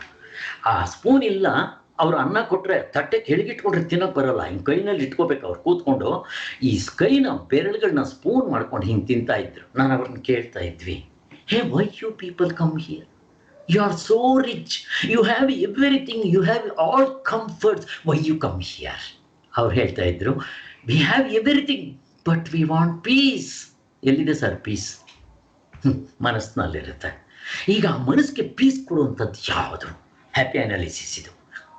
ಅಲ್ಲಿಗೆ ನಮಗೆ 5ನೇದು ಆನಂದಮಯ ಕೋಶ ಅಂತಿದೆ. ನಮ್ಮ ತೈತರಿಯ ಉಪನಿಷತ್ನಲ್ಲಿ ಎಲ್ಲ ಡೀಲ್ ಮಾಡ್ತಾರೆ. ನಾವು ಅದನ್ನು ಪ್ರತಿದಿನ ದಿನಕ್ಕೆ 3 ಸೆಷನ್ಸ್ ಕ್ಲಾಸ್ ಮಾಡ್ತಾ ಇರ್ತೀವಿ. ಅಲ್ಲಿ ನಾವು ಡೀಲ್ ಮಾಡ್ತೀವಿ. ಯಾರಿಗೆ ಆಸಕ್ತಿ ಇದೆಯೋ ಅಲ್ಲಿ ಬಂದು ಅವನ್ನೆಲ್ಲ ಕಲ್ತ್ಕೋಬಹುದು. ಯಾವಾಗ ಈ ಕಾನ್ಸೆಪ್ಟ್ ನಮ್ಗೆ ಅರ್ಥ ಆಯಿತು, ರ್ಯಾಟ್ ರೇಸ್ ಕಡಿಮೆ ಆಗ್ಬಿಡುತ್ತೆ. ನಿಮ್ಗೆ ರ್ಯಾಟ್ ರೇಸೇ ಇರಲ್ಲ. ಓಕೆ, ಇನ್ನು ಮುಂದಕ್ಕೆ ಹೋಗೋಣ. ಇವಾಗ ನಾನು ಇಲ್ಲಿ ನಿಮ್ಗೆ ಎಕ್ಸ್ಪ್ಲೇನ್ ಮಾಡಬೇಕಾಗಿದೆ ಇದು. ಈಗ ನಮ್ಗೆ ಅಷ್ಟಿದೆ ಅಂತ ಆಯಿತು. ಈಗ ನನಗೆ ಪ್ರಾಬ್ಲಮ್ ಇರೋದು ಇಲ್ಲಿ ದೇಹದಲ್ಲಿ, ಹೊಟ್ಟೆ ಗ್ಯಾಸ್ಟ್ರಿಕ್ ಆಗಿರೋದು, ಹೊಟ್ಟೆ ಅಲ್ಸರ್ ಆಗಿರೋದು, ಅಥವಾ ನನಗೆ ಲೂಸ್ ಮೋಷನ್ಸ್ ಆಗ್ತಾ ಇದೆ, ಅಥವಾ ತಲೆ ನೋವು ಬರ್ತಾ ಇದೆ. ಯಾತ್ರಿಂದ? ಟೆನ್ಷನ್ನಿಂದ. ಹಾಗಾದರೆ ಮೊದಲು ಎಲ್ಲಿ ಬರುತ್ತದು? ಮನಸ್ಸು, ಮನೋಮಯ ಕೋಶ. ಅದಕ್ಕೆ ನಾನು ಆ ಕೋಶಗಳನ್ನ ಹೇಳಿದ್ದು. ಮನಸ್ಸಿದೆ ತಾನೆ ನಮಗೆ, ಮನಸ್ಸಿಲ್ಲದೆ ಇದ್ರೆ ಹೇಗೆ? ಇಲ್ಲಿ ನಮಗೆ ಟೆನ್ಷನ್ ಕ್ರಿಯೇಟ್ ಆಗುತ್ತೆ. ಮೆಂಟಲ್ ಅಜಿಟೇಷನ್ಸ್. ಎಕ್ಸಾಮ್ ಇದೆ, ಹೋಗಬೇಕು, ಭಯ, ಪಾಸ್ ಆಗ್ತೀನೋ ಇಲ್ವೋ, ಜ್ಞಾಪಕ ಬರುತ್ತೋ ಇಲ್ವೋ, ಇದು ಮೆಂಟಲ್ ಅಜಿಟೇಷನ್ಸ್. ನಮಗೆ ಗೊತ್ತಿದ್ದಂಗೆ ನಮ್ಮ ಡಾಕ್ಟರ್ ರಾಮಚಂದ್ರ ಅವ್ರಿಗೆ ಗೊತ್ತು. ಅವರು ಬ್ಯಾಚ್ನವರೇ ಒಬ್ಬರು ಡಾಕ್ಟ್ರು. ನಾವಿನ್ನೂ ಜೂನಿಯರ್ಸ್ ಆಗಿದ್ವಿ. ಅವರು ಚಿತ್ರದುರ್ಗ. ನಾಳೆ ಎಕ್ಸಾಮ್ ಇದೆ. ಅವರು ಹಾರ್ಡ್ ವರ್ಕರು, ಪಾಪ ಯಾವಾಗಲೂ ಚೆನ್ನಾಗಿ ಓದೋವರು, ಹಾರ್ಡ್ ವರ್ಕರ್. ಯಾವ ಟೆಸ್ಟ್ನಲ್ಲೂ ಫೇಲ್ ಆಗ್ತಾ ಇರಲಿಲ್ಲ ಅವರು. ನೋಡ್ರಿ, ಈ ಮನೋಮಯ ಕೋಶದಲ್ಲಿ ಟೆನ್ಷನ್ ಬಂತು ಒಂದು ಇದಕ್ಕೆ ಅವರು, ಅಯ್ಯೋ ನನಗೆ ನೆನಪು ಬರ್ತಾ ಇಲ್ಲ, ನನಗೆ ಎಕ್ಸಾಮ್ ಬರೋಕ್ಕೆ ಬರೋಲ್ಲ, ನಾನಿನ್ನ ಪರೀಕ್ಷೆ ತಗೊಳ್ಳಲ್ಲ, ನಮ್ಮದು ಚಿಲ್ಲರೆ ಅಂಗಡಿ ಇದೆ, ಹೋಗಿದ್ದೆ ನಾನು, ಅಲ್ಲಿ ಅಕ್ಕಿ ತೂಕ ಮಾಡ್ಕೊಂಡಿರ್ತೀನಿ ಅಂತ ಹೇಳಿ ಯಾರು ಹೇಳಿದ್ರು ಕೇಳಲಿಲ್ಲ. ಕೊನೆಗೆ ಇವರೆಲ್ಲ ಕರ್ಕೊಂಡು ಎಲ್ಲಿ ಸತ್ಕಿತ್ತು ಹೋಗ್ಬಿಡ್ತಾರೋ ಅಂತ ಹೇಳಿ ಬಸ್ ಸ್ಟ್ಯಾಂಡ್ಗೆ ಹೋಗಿದ್ದೆ. ಬಸ್ನಲ್ಲಿ ಟಿಕೆಟ್ ಕೊಡಿಸಿ ಕಂಡಕ್ಟರ್ಗೆ ಹೇಳಿ ಕಳಿಸಿದ್ರು. ಕಂಡಕ್ಟರು ಹೇಳ್ದ, ಅಯ್ಯೋ ನಿನ್ಗೆ ಎಷ್ಟು ಬಂದರೆ ಅಷ್ಟು ಬರೆಯಪ್ಪ ಅಂತ. ಕೇಳಲಿಲ್ಲ, ಹೋಗ್ಬಿಟ್ಟು ಮತ್ತೆ ಅವ್ರ ತಂದೆಯವರೆಲ್ಲ ಆಮೇಲೆ ನೆಕ್ಸ್ಟ್ ಡೇ ಕರ್ಕೊಂಬಂದ್ರು. ಸಾಯಂಕಾಲಕ್ಕೋ ರಾತ್ರಿಗೋ ಕರ್ಕೊಂಬಂದ್ರು. ಹೋಯ್ತು ಒಂದು ಎಕ್ಸಾಮ್. ಕೊನೆಗೆ ಹಿಂಗೋ ಅವ್ರ ತಂದೆಯವರು ಅಲ್ಲಿ ಇತ್ಕೊಂಡು ಎಕ್ಸಾಮ್ ಕಳಿಸಿದ್ರು. ಬರೀ 30 ಮಾರ್ಕ್ಸ್ ಬಂದಿದ್ದರೆ ಪೂರ್ತಿ ಪಾಸ್ ಆಗ್ತಾಯಿತ್ತು. 6 ಮಂತ್ಸ್ ಹೋಯ್ತು. ಯಾಕಿದಾಗಿರೋದು? ಮನೋಮಯ ಕೋಶ. ಆ ಟೆನ್ಷನ್. ಒಂದು ಎಕ್ಸಾಂಪಲ್ ಕೊಟ್ಟಿದ್ದು, ಇದು ಬೇಕಾದಷ್ಟಿರುತ್ತೆ. ಈಗ ನಮ್ಮದು ಡೆಲಿವರಿ ಆಗ್ತಾ ಇರುತ್ತೆ, ನಮ್ಮ ಮಿಸಸ್ ಅವ್ರಿಗೋ ಯಾರಿಗೋ ಹಾಸ್ಪಿಟ್ಲಲ್ಲಿ ಸೇರಿರ್ತಾರೆ. ಅಲ್ಲಿ ಗಂಡ ನೋಡಿ ಏನು ಟೆನ್ಷನ್ನಿಂದ ಇರ್ತಾನೆ. ಆ ಕಡೆಯಿಂದ ಈ ಕಡೆಗೆ, ಈ ಕಡೆಯಿಂದ ಆ ಕಡೆಗೆ. ಯಾವ ಸಿಸ್ಟರ್ ಅದು ಹೇಗಿದ್ದಾರೆ? ನಾರ್ಮಲ್ ಡೆಲಿವರಿ ಆಗುತ್ತೋ ಸಿಸೇರಿಯನ್ ಆಗುತ್ತೋ? ಹೆಣ್ಮಗು ಆಗುತ್ತೋ ಗಂಡು ಮಗು ಆಗುತ್ತೋ? ಟೆನ್ಷನ್. ಹೆಂಗೆ ನಾನು ಸುಮ್ಮನೆ ಎಕ್ಸಾಂಪಲ್ ಕೊಡ್ತಾ ಇದ್ದೀನಿ ನಿಮಗೆ, ಏನಾಗ್ತಾ ಇರುತ್ತೆ ಇಲ್ಲಿ ಅಂತ. ಇನ್ನು ಕೆಲವು ಸಲ ಮಕ್ಕಳನ್ನ ಸ್ಕೂಲ್ಗೆ ಕಳಿಸಿರ್ತೀವಿ, ಇನ್ನು ಚಿಕ್ಕ ಮಕ್ಕಳು ವ್ಯಾನ್ನಲ್ಲಿ ಬರಬೇಕು, ಬರೋದು ಲೇಟ್ ಆಗ್ತಾ ಇದೆ, ಅಯ್ಯೋ ಬರಲಿಲ್ಲ, ಅಕಸ್ಮಾತ್ ಆಕ್ಸಿಡೆಂಟ್ ಆಗಿಬಿಟ್ಟಿದ್ರೆ, ಯಾರಾದರೂ ಮಕ್ಕಳನ್ನ ಎತ್ಕೊಂಡು ಹೋಗ್ಬಿಟ್ಟಿದ್ರೆ ಈ ಟೆನ್ಷನ್ ಹೆಂಗಿರುತ್ತೆ ನೋಡ್ರಿ. ನಾನು ಸುಮ್ಮನೆ ಎಕ್ಸಾಂಪಲ್ ಕೊಡ್ತಾ ಇರೋದು. ಇದು ಮನೋಮಯ ಕೋಶದಲ್ಲಿ ಕೆಲಸ ಮಾಡ್ತಾ ಇರ್ತಿದ್ದು. ಅದು ಎಜಿಟೇಷನ್ಸ್ ಅಂತೀವಿ. ಸೊ ಗಾಬರಿ ಮತ್ತು ಶಾಂತಿ ಇಲ್ಲದೆ ಇರೋದು, ಆಮೇಲೆ 3 ಹೊತ್ತು ಅದನ್ನೇ ನೆಗೆಟಿವ್ ಥಾಟ್ಸ್ನ ಯೋಚನೆ ಮಾಡ್ತಾ ಇರೋದು, ಇವೆಲ್ಲ ಮನಸ್ಸಿಗೆ ಸಂಬಂಧಪಟ್ಟಿರೋದು. ಇದಕ್ಕೆ ನಮ್ಮ ಇದರಲ್ಲಿ ಔಷಧಿ ಏನು ಕೊಡ್ತೀವಿ? ಸಕ್ಕರೆ ಕಾಯಿಲೆಗೆ ನಾವು ಸಕ್ಕರೆ ಕಾಯಿಲೆ ಇನ್ಸುಲಿನ್ ಇದು ಕೊಡ್ತೀವಿ ಸ್ವಲ್ಪ ಸ್ಟಿಮ್ಯುಲೇಟ್ ಮಾಡೋಕ್ಕೆ. ಅದರ ಸೀಡ್ ಎಲ್ಲಿರೋದು? ಮನಸ್ಸಿಗೋಸ್ಕರ ಏನು ಕೊಡ್ತೀವಿ ನಾವು? ಏನು ಟ್ರೀಟ್ಮೆಂಟ್ ಕೊಡೋದಿಲ್ಲ. ಅದಕ್ಕೆ yoga will take care of that. ಹೇಗೆ ಆಮೇಲೆ ನೋಡೋಣ. ನೆಕ್ಸ್ಟು, ಯಾವಾಗ ನನ್ನ ಮನಸ್ಸು ಹೆಸಿಟೇಷನ್ ಆಗುತ್ತೋ, ಭಯ ಬರುತ್ತೋ, ದುಃಖ ಬರುತ್ತೋ, ನಾನಿಲ್ಲಿ ಇನ್ನೊಂದು ಸ್ವಲ್ಪ ನಿಮಗೆ ಇಲ್ಲಿ ಹೇಳೋದಕ್ಕೆ ಇಷ್ಟಪಡ್ತೀನಿ. ನಮಗೆ ಗೊತ್ತಿರೋದು ಇಷ್ಟೇ, ಬಟ್ ಇಲ್ಲಿ ನಮ್ಮ ಶಾಸ್ತ್ರದಲ್ಲಿ ಭಗವದ್ಗೀತೆ ತಗೊಳ್ಳಿ, ಭಗವದ್ಗೀತೆ ಸ್ಪಷ್ಟವಾಗಿ ಹೇಳುತ್ತೆ ಈ ಮನಸ್ಸಿನ ಎಜಿಟೇಷನ್ಸ್ಗೆ ಕಾರಣ ಏನು ಗೊತ್ತಾ? 6 ಜನನಂತೆ ನಮ್ಗೆ ಶತ್ರುಗಳು ಇನ್ಯಾರೂ ಇಲ್ಲ. ಹೆಂಡತಿ ಗಂಡ ಅಲ್ಲ, ಗಂಡನ ಹೆಂಡತಿ ಅಲ್ಲ, ದುಡ್ಡಲ್ಲ, ಪಕ್ಕದವರಲ್ಲ, ಬೇರೆ ದೇಶದವರಲ್ಲ. ಮತ್ತು ಯಾರು ಗೊತ್ತಾ ನಮಗೆ ಶತ್ರುಗಳು?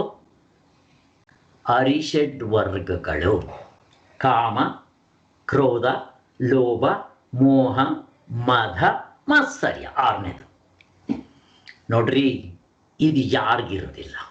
ಎಲ್ರಿಗೂ ಇರುತ್ತೆ, ಒಬ್ರಿಗಿರೋದಿಲ್ಲ. Self realised ಪರ್ಸನ್ಸ್ಗೆ ಕಿಂಚಿತ್ತಿರೋಲ್ಲ. ಯಾರು ಅಂಥವ್ರು ಇದ್ದಾರಾ? ಇದ್ದಾರೆ. ರಾಮಕೃಷ್ಣ ಪರಮಹಂಸರು, ರಮಣ ಮಹರ್ಷಿಗಳು, ಬುದ್ಧ, ಯೇಸು ಕ್ರಿಸ್ತ, ಮಹಮ್ಮದ್ ಪೈಗಂಬರ್, ಇಂಥವರೆಲ್ಲ ಬೇಕಾದಷ್ಟು ಜನ ಇದ್ದಾರೆ. ಅದು ಆಗಿನ ಕಾಲಕ್ಕಾಯ್ತು. ಈಗ ನೋಡಿ ಯಾರಾದರೂ ಇದ್ದಾರಾ? ರಾಮಚಂದ್ರ ನೋಡ್ರಿ, ರಾಮಾಯಣ ನೋಡಿ ಅಂತ ಯಾಕೆ ಹೇಳಿದ್ರು? ಆ ರಾಮ ಹೇಗೆ ನಡ್ಕೊಂಡ ನೋಡಿ. ಅದನ್ನು ನಾವು ಅದಕ್ಕೆ ಇದನ್ನು ನಮ್ಮ ಮಕ್ಕಳ ಕಲ್ಚರ್ ಕೊಡ್ತಾ ಇದ್ದೀವ. ನಾವೇನು ಕೊಡ್ತಾ ಇದ್ದೀವಿ? 100 ಮಾರ್ಕ್ಸ್ ಬರಬೇಕು, ನೀನು ಡಾಕ್ಟರ್ ಆಗಬೇಕು, ಇಂಜಿನಿಯರ್ ಆಗಬೇಕು, ಅಮೇರಿಕಾಗೆ ಹೋಗಬೇಕು, ಕಟ್ಕೊಂಡು ಏನು ಮಾಡಬೇಕು? ನಮ್ಗೆ ಗೊತ್ತಿಲ್ಲ. Happy analysis we don't know. ಅದೇ ಬಂದಿರೋದು ಕಷ್ಟ. ಓಕೆ, ಇದು 6. ಈ 6 ಏನು ಮಾಡುತ್ತೆ ಅನ್ನೋದು ನಿಮ್ಗೆ ಎಕ್ಸಾಂಪಲ್ ಕೊಟ್ಟರೆ ಚೆನ್ನಾಗಿ ಅರ್ಥ ಆಗುತ್ತೆ. ಕಾಮ, ರಾವಣನಿಗೆ ಇದ್ದಿದ್ದು ಕಾಮ. ಕಾಮ ಅಂತಂದರೆ ಹೆಣ್ಣಿನ ಕಾಮ ಅಂತ ಅಲ್ಲ, ಏನು ಬೇಕಾದ್ರೂ ಆಗ್ಬೋದು. ದೇಹದ ಮೇಲೆ ಮೋಹ ಆಗ್ಬೋದು. ನನ್ನ ದೇಹದ ಮೇಲೆ ನನಗೆ ಮೋಹ, ನನ್ನ ಹೆಂಡತಿ ಮಕ್ಕಳ ಮೇಲೆ ಮೋಹ, ಕಾಮ. ನನ್ನ ಕಾರ್ ತಗೊಂಡ್ಬರ್ತೀನಿ, ಆ ಕಾರ್ ಮೇಲೆ ನನಗೆ ಕಾಮ, ಆಸೆ. ನೋಡ್ರಿ ಹೇಗಿದೆ ಇದು ಕಾಮ. ರಾವಣನಿಗಿತ್ತು, ಸತ್ತ. ಅವನು ನೋಡಿ, ಒಂದಿದ್ರೆ ಸಾಕು ನಮಗೆ. ಇವು ನಮ್ಮ ಮೆಂಟಲ್ ಹೆಸಿಟೇಷನ್ಸ್ಗೆ ಪ್ರಾಬ್ಲಮ್ ಬರೋದು. ಕಾಮ, ಕ್ರೋಧ. ನೋಡ್ರಿ ಕಾಮ. ಇವಾಗ ಒಂದು ಸೀತೆ ತಗೊಂಡೋಗಿ ಇಟ್ಕೊಂಡ, ಕಾಮ. ಆದರೆ ಸೀತೆ ಒಲಿಲಿಲ್ಲ. ಒಲಿದ್ರೆ ಅವಳನ್ನ ಅನುಭೋಗಿಸಿದಾಗ ಮನಸ್ಸು ಮೇಲೆ ಆ ಅನುಭೋಗಿಸಿದ್ದು ಪ್ರಿಂಟ್ ಆಗುತ್ತೆ. ಪ್ರಿಂಟ್ ಆದ್ಮೇಲೆ ಮತ್ತೆ ನಾನು ಅದನ್ನು ಅನುಭೋಗಿಸ್ಬೇಕು ಅಂತ ಆಸೆ ಬರುತ್ತೆ. ನೋಡ್ರಿ ಹೆಂಗಿರುತ್ತೆ. ರಾವಣನಿಗೊಂದು ಶಾಪ ಆಯಿತು ಗೊತ್ತಾ? ಆ ಊರ್ವಶಿನೋ ಏನೋ ಅವನು ಕೆಡ್ಸಕ್ಕೆ ಹೋಗಿದ್ದಕ್ಕೆ ಅವ್ರೊಂದು ಶಾಪ ಕೊಡ್ತಾರೆ. ಇನ್ನೊಂದು ಸಾರಿ ನೀನು ಈ ಜನ್ಮದಲ್ಲಿ ಯಾರನ್ನಾದ್ರೂ ಹೆಂಗಸರು ಮುಟ್ಟಿದ್ರೆ ನೀನು ಸುಟ್ಟು ಭಸ್ಮ ಆಗ್ಬಿಡ್ತೀಯ ಅಂತ. ಅನುಭವಿಸಿದ್ನಲ್ಲ, ಅದು ಒಂದ್ಸಾರಿ ಅನುಭವಿಸಿದಾಗ ಇದು ಮತ್ತೆ ಬೇಕು ಅನ್ಸುತ್ತೆ. ಸಿಕ್ಕಿದ್ರೆ ಅನುಭವಿಸಿ ಮತ್ತೆ ಅನುಭವಿಸ್ಬೇಕು ಅಂತ ಹೋಗುತ್ತೆ. ಇದೇ ನಮಗೆ ಪುನರ್ಜನ್ಮ, ಹುಟ್ಟೋದಿಕ್ಕೆ ಸಾಯೋದಿಕ್ಕೆ. ಸಿಗ್ಲಿಲ್ವಾ? ಕೋಪ ಬಂದರೆ ನಮಗೆ ಗೊತ್ತು, ಕೋಪದಲ್ಲಿ ಕುಯ್ಕೊಂಡ ಮೂಗು ಮತ್ತೆ ಯಾವಾಗಲೂ ಬರೋದಿಲ್ಲ. ಕೋಪ, ಕಾಮ, ಕ್ರೋಧ, ಕೋಪ, ಕ್ರೋಧ, ಕಾಮ, ಕ್ರೋಧ, ಲೋಭ, ಜಿಪುಣತನ. ಪುರಂದರದಾಸರಿಗಿದ್ದೆ ಜಿಪುಣತನ ಹೋಯ್ತು ಅಂತ ಇಟ್ಕೊಳ್ರಿ. ಹಾಗೆ ಜಿಪುಣತನ ಇದ್ರೂ ಕೂಡ ಕಷ್ಟ. ನೆಕ್ಸ್ಟು ಕಾಮ, ಕ್ರೋಧ, ಲೋಭ, ಮೋಹ. ನಮಗೆ ನನ್ನ ಶರೀರದ ಮೇಲೆ, ನನ್ನ ಹೆಂಡತಿ ಮಕ್ಕಳ ಮೇಲೆ, ನನ್ನ ಬುದ್ಧಿ ಮೇಲೆ, ನನ್ನ ಸೌಂದರ್ಯದ ಮೇಲೆ, ನನ್ನ ವಿದ್ಯೆ ಮೇಲೆ, ನನ್ನ ಇಂಟೆಲಿಜೆನ್ಸ್ ಮೇಲೆ, ನನ್ನ ದುಡ್ಡಿನ ಮೇಲೆ, ನನ್ನ ಆಸ್ತಿ ಮೇಲೆ ಮೋಹ ಇರ್ಬೋದು. ದುರ್ಯೋಧನ ಅವ್ರ ತಂದೆ ಧೃತರಾಷ್ಟ್ರನಿಗೆ ಮಕ್ಕಳ ಮೇಲೆ ಇದ್ದಿದ್ದು ಮೋಹ ಏನು ಮಾಡ್ತು? ಮಕ್ಕಳನ್ನೂ ಹಾಳು ಮಾಡ್ತು. ಅದೇ ಮಾಡಿತ್ತು, 100 ಜನ ಮಕ್ಕಳನ್ನ ಹಾಳು ಮಾಡ್ತು. ಕೊನೆಗೆ ಅವನ ಜೊತೆಯಲ್ಲಿ ಯಾರ್ಯಾರು ಸಪೋರ್ಟ್ ಮಾಡ್ತಾರೋ ಅವರೆಲ್ಲರೂ ಸತ್ತರು. ಇದು ಮೋಹ. ಏನು ಬೇಡಿ, ಕಾರ್ ತಗೊಂಬನ್ನಿ, ಹೊಸ ಕಾರು ನಿಮ್ಮ ಮನೆ ಮುಂದೆ ಇಟ್ಟಿದ್ದೀರಾ, ಅದ್ರ ಮೇಲೆ ಹೇಗಿರುತ್ತೆ ನೋಡ್ರಿ ಮೋಹ. ನಮ್ಮ ಮಗನೇ ಒಂದೇ ಒಂದು ಅವನ ಹತ್ರ ಮೊಳೆ ಇರುತ್ತೆ, ಸ್ವಯ್ ಅಂತ ಪೂಜೆ ಮಾಡ್ಬೇಕು. ಇನ್ನೂ ನಾನು ಮಾಡಿಲ್ಲ. ನನ್ನ ಹೆಂಡತಿಗೆ ಹೇಳಿರ್ತೀನಿ, ತಟ್ಟೆ ತಗೊಂಬ ಅಂತ. ನನ್ನ ಮಗ ಒಂದೇ ಒಂದು ಸುತ್ತಲೂ ಒಂದು ಗೆರೆ ಹಾಕ್ಕೊಂಡ್ಬರ್ತಾನೆ ಕಾರ್ಗೆ. ಏನನ್ಸುತ್ತೆ ಹೇಳ್ರಿ? ಕೋಪ ಬರುತ್ತೆ. ಪಠಾರ ಅಂತ ಕೆನ್ನೆಗೆ ಅಲ್ಲೇ ಹೊಡಿತೀನಿ. ಯಾಕೆ ಗೊತ್ತಾ? ಇದು ಮೋಹ. ಯಾವುದ್ರ ಮೇಲೆ? ಕಾರ್ ಮೇಲೆ. ಹೆಂಗಿದೆ ನೋಡ್ರಿ, ಇದು ಮೋಹ. ಕಾಮ, ಕ್ರೋಧ, ಲೋಭ, ಮೋಹ, ಮದ, ಅಹಂಕಾರ. ರಾವಣನಿಗೆ ಅಹಂಕಾರ ಇತ್ತು. ಮದ ನನ್ನ ಬಿಟ್ಟರೆ ಯಾರೂ ಇಲ್ಲ. ಅವನು ದೇವತೆಗಳನ್ನೆಲ್ಲ, ಸೂರ್ಯ ಮತ್ತು ದೇವತೆಗಳ ಇಂದ್ರ ಅವ್ರನ್ನ ಮತ್ತೆ ಎಲ್ಲರನ್ನೂ ಎಲ್ಲ ದೇವತೆಗಳನ್ನು ತಂದು ಅವನ ಸಿಂಹಾಸನ ಕೆಳಗಡೆ ಹಾಕೊಂಡು ಕೂತಿದ್ದ. ಶನಿದೇವರನ್ನ ಅವನ ಕಾಲು ಕೆಳಗಡೆ ಇಟ್ಕೊಂಡಿದ್ದ. ಕಾಲು ಇಟ್ಕೊಳ್ಳೋದಕ್ಕೆ ಅವನಿಗೆ ಸ್ಟೂಲು ಶನಿದೇವನ್ನ ಲೆಕ್ಕ ಹಾಕೊಳ್ರಿ, ಅಷ್ಟು ಅಹಂಕಾರ ಇತ್ತು. ನಾನು ಕೈಲಾಸವನ್ನು ಎತ್ತಿದ್ದೆ ಅನ್ನೋ ಅಹಂಕಾರ ಇತ್ತು. ಇದು ಕೊನೆಗೆ ಏನಾಯ್ತು ಅವನ ಅಹಂಕಾರ? ಆಫ್ಟರ್ ಆಲ್ ಒಬ್ಬ ಮನುಷ್ಯನ ಕೈಯಲ್ಲಿ ಅವನು ಪ್ರಾಣ ಹೋಗ್ಬೇಕಾಯ್ತು. ಇದು ಕೊನೆಯದು ಹೊಟ್ಟೆ ಕಿಚ್ಚು, ಕಾಮ ಕ್ರೋಧ ಲೋಭ ಮೋಹ ಮದ ಮಾತ್ಸರ್ಯ, ಹೊಟ್ಟೆ ಕಿಚ್ಚು. ದುರ್ಯೋಧನಕ್ಕಿಂತ ಚೆನ್ನಾಗಿರೋ ಎಕ್ಸಾಂಪಲ್ ಸಿಗೋದಿಲ್ಲ ಹೊಟ್ಟೆ ಕಿಚ್ಚಿಗೆ. ಭೀಮ ಹುಟ್ಟಿದಾಗ್ಲಿಂದ ಅವನ ಮೇಲೆ ಹೊಟ್ಟೆ ಕಿಚ್ಚು. ಅವನ ಮೇಲೆ ಹೊಟ್ಟೆ ಕಿಚ್ಚಿಗೋಸ್ಕರ ಅವನ್ನ ನಮಗೆಲ್ಲ ಗೊತ್ತಿದೆ, ನಾನು ಕತೆ ಹೇಳಕ್ಕೆ ಹೋಗೋದಿಲ್ಲ. ಅವನು ನೀರಿಗೆ ಹಾಕಿದ್ದು, ಆರ್ಗಮನೆಯಲ್ಲಿ ಸಾಯಿಸಕ್ಕೆ ಪ್ರಯತ್ನ ಮಾಡಿದ. ಆ ಹೊಟ್ಟೆ ಕಿಚ್ಚು ಅವನು ಕೆಡಿಸ್ತು. ಒಂದು, ತಂದೆಗೆ ಇವನ ಮೇಲೆ ಮೋಹ, ಇವನೇನು ತಪ್ಪು ಮಾಡಿದ್ರು ಸುಮ್ಮನೆ ಇರ್ತಾ ಇದ್ದ. ಎರಡನೇದು, ಇವನು ಸಗಣಿ ಮಾವ, ಇವನು ಬೆಳೆದಿದ್ದ ವಾತಾವರಣ ಹಾಳು ಮಾಡಿದ್ರು. ಏನಾದರೂ ಆಗಲಿ, ಅದು ಒಟ್ಟಿನಲ್ಲಿ ನಾನು ಏನು ಹೇಳಕ್ಕೆ ಬಂದೆ ಅಂದರೆ, ಈ ಮನಸ್ಸಿನ ಹೆಸಿಟೇಷನ್ಸ್ ಇವು ಆರಿಟ್ಕೊಳ್ಳಿ ಸಾಕು, ಬೇಕಾದಷ್ಟಾಯಿತು. ಭಗವದ್ಗೀತೆಯಲ್ಲಿ ಇವು 6 ಸಿಂಪಲ್ ಆಗಿ 3 ಹೇಳ್ತಾರೆ. ಕಾಮ ಕ್ರೋಧ ಲೋಭ, ನರಕಕ್ಕೆ 3 ಹೆಬ್ಬಾಗಿಲು ಅಂತಾರೆ. ಅವನು ಸಿಂಪ್ಲಿಫೈ ಮಾಡ್ತಾರೆ. ಬುದ್ಧ 3 ಸೇರಿಸಿ 1ರಲ್ಲಿ ಹೇಳ್ತಾನೆ, ಆಸೆಯೇ ದುಃಖಕ್ಕೆ ಮೂಲ ಕಾರಣ. ಮುಗಿದೋಯ್ತು ಸರ್. ಆಸೆ ಯಾವ್ದು ಬೇಕಾದ್ರೂ ಆಗಲಿ. ನಮಗೆ ನಿಮಗೆ ಓವರಾಲ್ ಅರ್ಥ ಆಗಲಿ ಅಂತ ಹೇಳಿದೆ, ಯಾರನ್ನ ಅರ್ಥ ಮಾಡ್ಕೊಳ್ಳಿ, ಅದರಲ್ಲಿ ಎಲ್ಲನೂ ಬಂದ್ಬಿಡುತ್ತೆ. ಈ ಮೆಂಟಲ್ ಎಜಿಟೇಷನ್ಸ್ ಅದು ಎಷ್ಟು ಬೇಕಾದರೂ ಇರ್ಬೋದು. ನೆಕ್ಸ್ಟ್, ಯಾವಾಗ ನನ್ನ ಮೆಂಟಲ್ ಎಜಿಟೇಷನ್ಸ್ ಆಗುತ್ತೋ, ಮನಸ್ಸಿಗಿಂತ ಕೆಳಗಿಂದ ಯಾವುದು? ಪ್ರಾಣಾಯಾಮ, ಪ್ರಾಣಮಯ ಕೋಶ ಅಂದರೆ ಆ ಉಸಿರಾಟ ಏರುಪೇರಾಗುತ್ತೆ.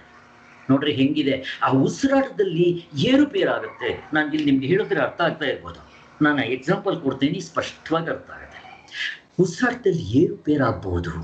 ಯಾವಾಗ ಉಸಿರಾಟದಲ್ಲಿ ಏರುಪೇರಾಗುತ್ತೋ, ನಮಗೆ ಗೊತ್ತಿರೋದು, ನಾವು ಉಸಿರು ತೊಗೊಂಡ್ರೆ ಆಕ್ಸಿಜನ್ ತೊಗೊತೀವಿ. ನಮ್ಮ ಡಾಕ್ಟರ್ಗಳಿಗೆ, ಸೈಂಟಿಸ್ಟ್ಗಳಿಗೆ ಇಷ್ಟೇ ಗೊತ್ತಿರೋದು. ನಮ್ಮ ಋಷಿಮುನಿಗಳು ಇನ್ನೂ ಹಿಂದಕ್ಕೆ ಹೋಗಿದ್ದೆ, ಅವರಿಗೆ ದಿವ್ಯ ಕಣ್ಣಿತ್ತು, 3ನೇ ದೃಷ್ಟಿ ಇತ್ತು.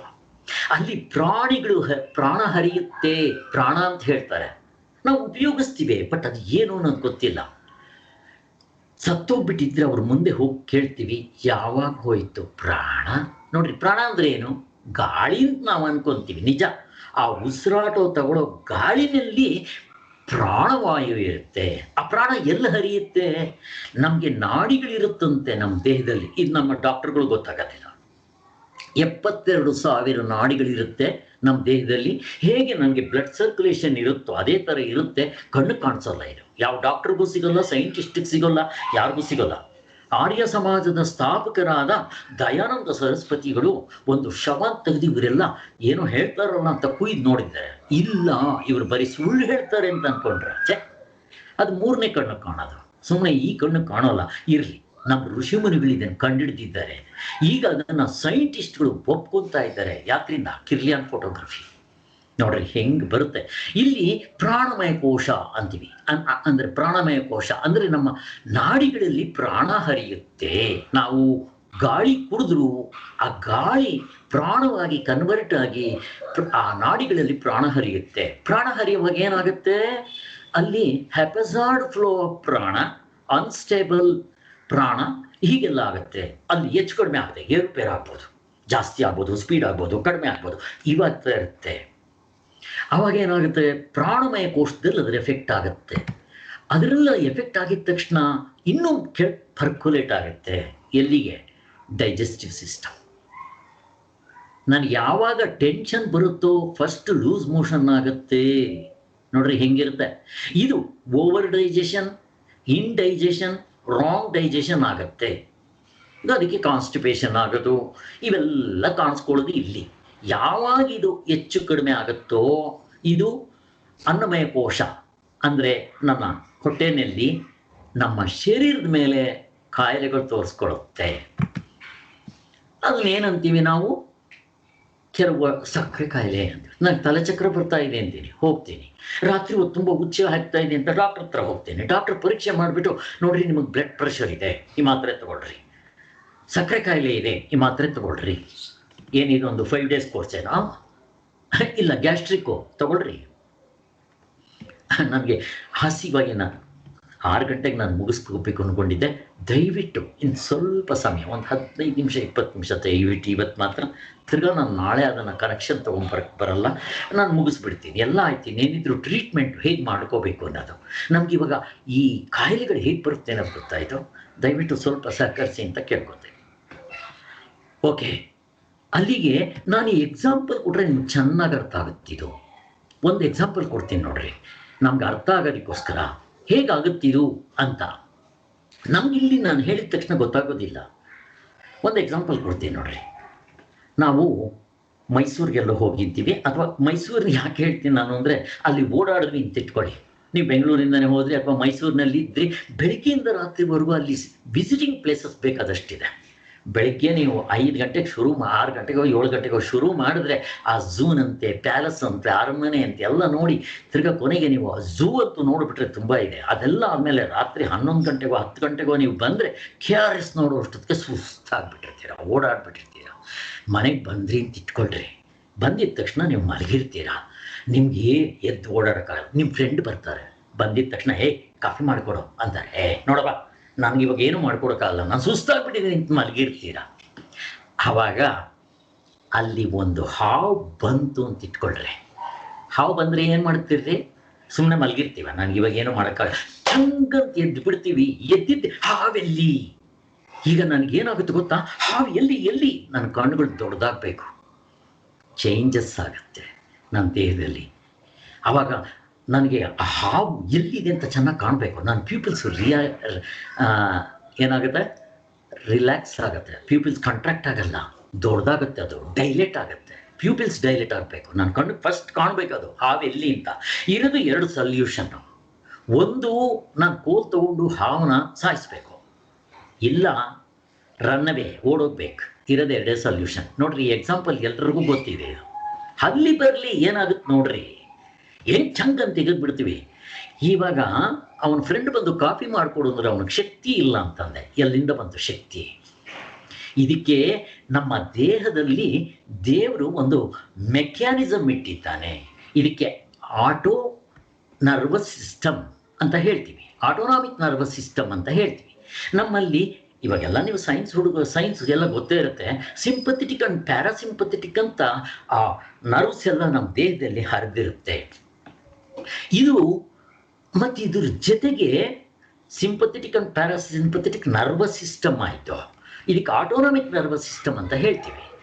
ಅದರ ಜೊತೆಗೆ ಎಂಡೋಕ್ರೈನ್ ಗ್ಲ್ಯಾಂಡ್ಸ್, ಅದು ಅಡ್ರಿಲಿನ್ ಸೆಕ್ರೆಟ್ ಮಾಡುತ್ತೆ.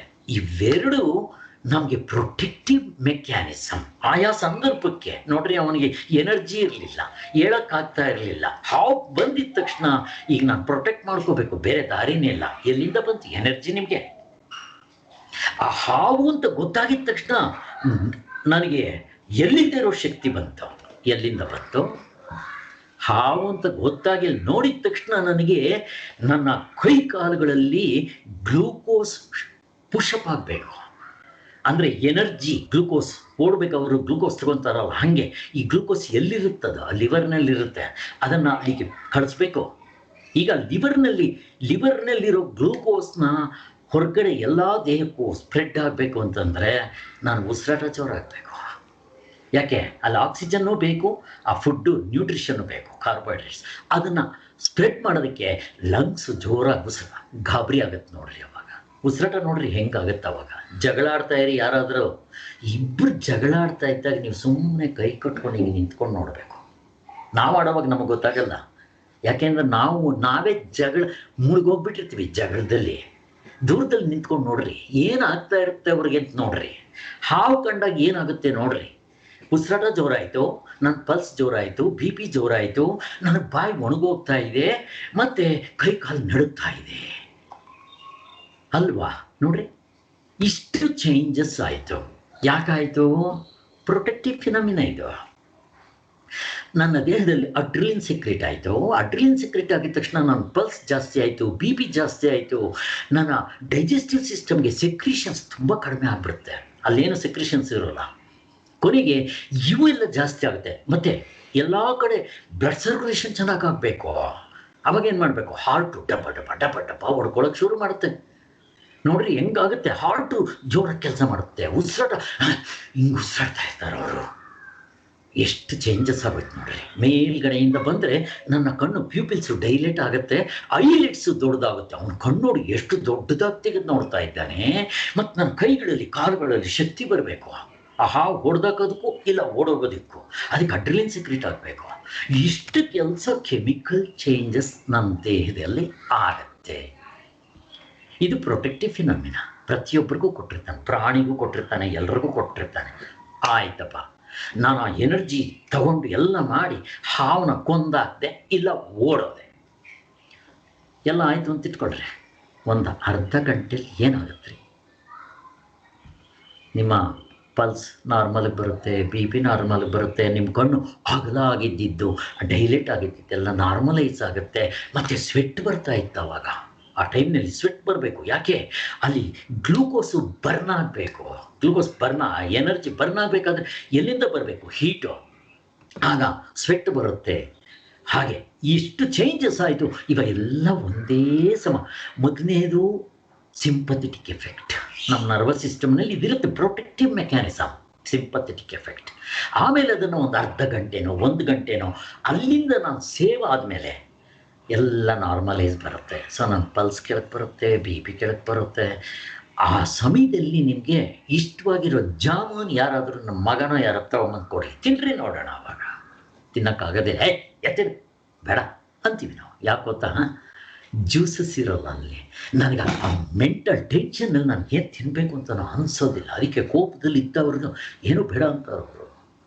ಇದು ಸ್ವಲ್ಪ ಒಂದು ಅರ್ಧ ಗಂಟೆನೋ 1 ಗಂಟೆನೋ ಬಿಟ್ಟರೆ ಮತ್ತೆ ಎಲ್ಲ ನಾರ್ಮಲೈಸ್ ಆಗುತ್ತೆ. ಈ ಪ್ರೋಸೆಸ್ ಆಗ್ತಾ ಇದೆಯಲ್ಲ, ನಮಗೆ ಈ ಕಾಮ ಕ್ರೋಧ ಲೋಭ ಮೋಹ ಮಾಸ ಚಾರ್ಟ್ ನೋಡ್ರಿ, ಚಾರ್ಟ್ ತೋರಿಸ್ತಾ ಇದ್ದೀನಿ. ಈ ಮೆಂಟಲ್ ಎಜಿಟೇಷನ್ಸ್ ಆದಾಗ ಹಿಂಗಾಗತ್ತೆ. ಆದರೆ ನಮ್ಗೆ ಇದನ್ನು ಅಪ್ರಿಷಿಯೇಟ್ ಮಾಡೋದು ಬರಲ್ಲ. ನಾನು ಅದಕ್ಕೆ ನಿಮಗೆ ಎಕ್ಸಾಸರೇಷನ್ ತೋರಿಸಿದ್ರೆ ಇನ್ನು ಡಿಪೆಂಡ್ಸ್ ಅಪಾನ್ ನಮ್ಮ ಮೆಂಟಲ್ ಅಜಿಟೇಷನ್ ಮೇಲೆ ಎಷ್ಟು ಚೇಂಜಸ್ ಆಗುತ್ತೆ, chemical changes. But it will come to the normal. ಯಾಕೆ ಗೊತ್ತೇ ಎಕ್ಸಾಂಪಲ್ ಕೊಟ್ಟಿದ್ದು? ಆಯಿತು, ನೆಕ್ಸ್ಟ್ ಏನು, ನಾನಿವಾಗ ಅಲ್ಲಿ ಹೋಗಿದ ತಕ್ಷಣ ಏನಾಯಿತು, ಎಲ್ಲ ನಾರ್ಮಲೈಸ್ ಆಯಿತು. ಅಲ್ಲಿ ಇನ್ನೊಂದು ಹಾವು ಬಂತು ಅಂತ ಇಟ್ಕೊಳ್ರಿ, ಏನಾಗುತ್ತೆ ಅವಾಗ? ಅಲ್ಲಿ ಹುಲಿ ಬಂತು ಅಂತ ಇಟ್ಕೊಳ್ಳಿ, ಹಾವು ಬಂತು ಅಂತ ಇಟ್ಕೊಳ್ಳಿ, ತಿರ್ಗಾ ನಿಮ್ಗೆ ಇಷ್ಟು ಚೇಂಜಸ್ ಆಗಬೇಕು. ತಿರ್ಗಾ ಇನ್ನೊಂದು ಗಂಟೆ ಬಿಟ್ಕೊಂಡು ನಾರ್ಮಲೈಸ್ ಆಗುತ್ತೆ ಅಂತ ಇಟ್ಕೊಳ್ರಿ. ತಿರ್ಗಾ ಇನ್ನೊಂದು ಹಾವು, ಇನ್ನೊಂದು ಇದು ಏನೋ ಯಾವುದೋ ಒಂದು ಪ್ರಾಣಿ ಬಂತು, ತಿರ್ಗಾ ಏನಾಗುತ್ತೆ, ನಿಮ್ಮ ಬಿ ಪಿ ಜೋರಾಗುತ್ತೆ, ಎಲ್ಲ ಹೆಚ್ಚು ಕಡಿಮೆ ಆಗ್ತಾ ಇರುತ್ತೆ. ನಾನಿದು ಆಸೆ ಕೇಳ್ತಾ ಇದ್ದೀನಿ ಅಂತಲ್ಲ. ನಮಗಿಲ್ಲಿ ಏನಾಗ್ತಾ ಇದೆ ಗೊತ್ತಾ? ಎವ್ರಿ ಡೇ ರೋಟೀನ್ ಲೈಫ್ನಲ್ಲಿ ಇದಾಗ್ತಾ ಇದೆ, ನಾವು ಗಮನಿಸ್ತಾ ಇಲ್ಲ. ಬೆಳಿಗ್ಗೆ ಹೇಳ್ತಾ ಇದ್ದಾಗಲೇ ಆಫೀಸಿಗೆ ಟೈಮ್ ಆಯಿತು. ಯಾಕೆಂದರೆ ಇವಾಗ ಮೆಕ್ಯಾನಿಕಲ್ ಲೈಫು. ರಾತ್ರಿ ಎಲ್ಲ ಪಿಕ್ಚರು, ಟಿವಿ ನೋಡಿರ್ತೀವಿ. ಬೆಳಗ್ಗೆ ಎದ್ದ ತಕ್ಷಣ ಆಫೀಸ್ಗೆ ಹೋಗಬೇಕು. ಆಫೀಸ್ಗೆ ಹೋಗೋ ಗಲಾಟೆನಲ್ಲಿ ಬೇಗ ಮೈಂಡು ಹೆಪಜಾರ್ಡ್, ಹೆಸಿಟೇಷನ್ಸು, ಎಲ್ಲ ಗಾಬರಿ. ಕೊನೆಗೇನಾಯಿತು, ಆಫೀಸ್ಗೆ ಹೋಗ್ಬೇಕಾದ್ರೆ ವೆಹಿಕಲ್ ಟ್ರಾಫಿಕ್ ಟೆನ್ಷನ್ನು, ಅಲ್ಲಿ ಮತ್ತೆ ಇನ್ನೊಂದು ಹಾವು. ನಾನು ಸುಮ್ಮನೆ ಫಸ್ಟ್ ಎತ್ತು ನಿಮ್ಗೆ ಎಕ್ಸಾಂಪಲ್ ಕೊಟ್ಟಿದ್ದೀನಿ, ಹೆಂಗೆ ನಮ್ಮ ಜೀವನದಲ್ಲಿ ಆಗ್ತಾ ಬರುತ್ತೆ. ಆಫೀಸ್ಗೆ ಹೋದ್ರೆ ಅಲ್ಲಿ ಕೆಲಸದ್ದು ಬಾಸ್ ಬೈಯೋದು ಮಾಡೋದು ಅಥವಾ ಏನೋ ಆಯಿತು, ಅಲ್ಲಿ ಕೂಡ ಇನ್ನೊಂದು ಹಾವು. ತಿರ್ಗಾ ನೀವು ಅಲ್ಲೆಲ್ಲ ಕೆಲಸ ಮಾಡ್ತೀರಾ, ಬೇಜಾರಾಗುತ್ತೆ, ಮನೆಗೆ ಬರ್ತೀರಾ, ಹೆಂಡತಿ ಇನ್ನೇನೋ ಕಂಪ್ಲೇಂಟ್, ಅಲ್ಲಿ ಇನ್ನೊಂದು ಹಾವು ಕಾಣಿಸ್ಕೊಂತು. ಹಾವು ಕಾಣಿಸಲ್ಲ ಅಲ್ಲಿ. ನಮ್ಮ ಜೀವನದಲ್ಲಿ ಇವುಗಳನ್ನ ಟೆನ್ಷನ್ನಾಗಿ ತಗೊತೀವಿ. ಈ ಕಡೆ ಮಗಂದು, ಈ ಕಡೆ ಹೆಂಡತಿದು, ಪ್ರತಿಯೊಂದು ರಾಮಾಯಣ. ನಮ್ಮ ಜೀವನ ಹಂಗಾಗ್ಬಿಟ್ಟಿದೆ. ಪೀಸ್ಫುಲ್ಲಾಗಿ ಇರೋದೇ ಗೊತ್ತಿಲ್ಲ ನಮಗೆ. ನೀವು ವೆಹಿಕಲ್ನಲ್ಲಿ ಹೋಗಿ ಟೆನ್ಷನ್ನು, ಮನೆಗೆ ಮಕ್ಕಳು ಬರಲಿಲ್ಲ ಟೆನ್ಷನ್, ಪ್ರತಿಯೊಂದಕ್ಕೂ ಟೆನ್ಷನ್. ನೋಡ್ರಿ, ಇದು ಮನೋಮಯ ಕೋಶದಲ್ಲಿ ಈ ಚೇಂಜಸ್ ಆದಾಗ ನಾನು ನೋಡ್ರಿ, ಅಲ್ಲಿ ಹಾವು ಕಂಡಿದ್ದ ತಕ್ಷಣ ಅವನ ಉಸಿರಾಟ ಏನು ಜೋರಾಯ್ತಲ್ವ, ಇದನ್ನು ನಾವು ಹೇಳೋದು. ಉಸಿರಾಟ ಜೋರಾಗುತ್ತೆ, ನಮ್ಮ ಲಂಗ್ಸ್ನಲ್ಲಿ ತುಂಬ ಆಕ್ಸಿಜನ್ ಬೇಕಾಗುತ್ತೆ. ಇದು ಸೊ ಯಾವಾಗ ಇದು ಹೆಚ್ಚು ಕಡಿಮೆ ಆಗುತ್ತೋ ನಮ್ಮ ನಾಡಿಗಳಲ್ಲಿ ಹೆಚ್ಚು ಕಡಿಮೆ ಆಗುತ್ತೆ ಪ್ರಾಣ ಹರಿಯೋದು. ಯಾವಾಗ ಅದು ಹೆಚ್ಚು ಕಡಿಮೆ ಆಯಿತೋ ನನ್ನ ಡೈಜೆಷನ್ ಹೆಚ್ಚು ಕಡಿಮೆ ಆಗುತ್ತೆ. ಇಲ್ಲಿ ಚಾರ್ಟ್ ತೋರಿಸ್ತಾ ಇದ್ದೀನಿ ನೋಡ್ರಿ. ಕೋಪದಲ್ಲಿ ಇರೋವನಿಗೆ ತೊಗೊಂಬಂದು ಜಾಮೂನ್ ಕೊಡಿ, ಅವನಿಗೆ ಸಂತೋಷವಾಗಿರೋನು.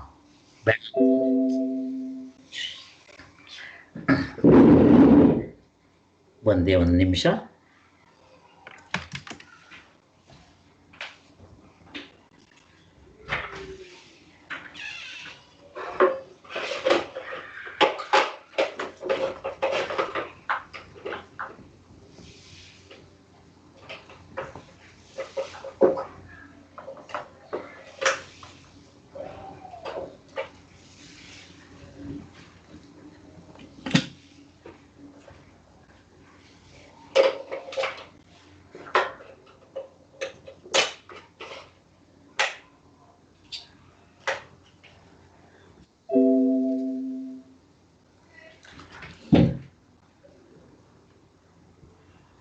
ಒಂದು ನಿಮಿಷ ಸರ್, ಇಲ್ಲಿ ಚಾರ್ಜ್ ಆಗೋಗ್ಬಿಡ್ತಾ ಇದೆ, ಸ್ವಲ್ಪ ನಾನು ಚಾರ್ಜ್ ಹೋಗ್ಬಿಡ್ತಾ ಇದ್ದೀನಿ ಅಷ್ಟೇ.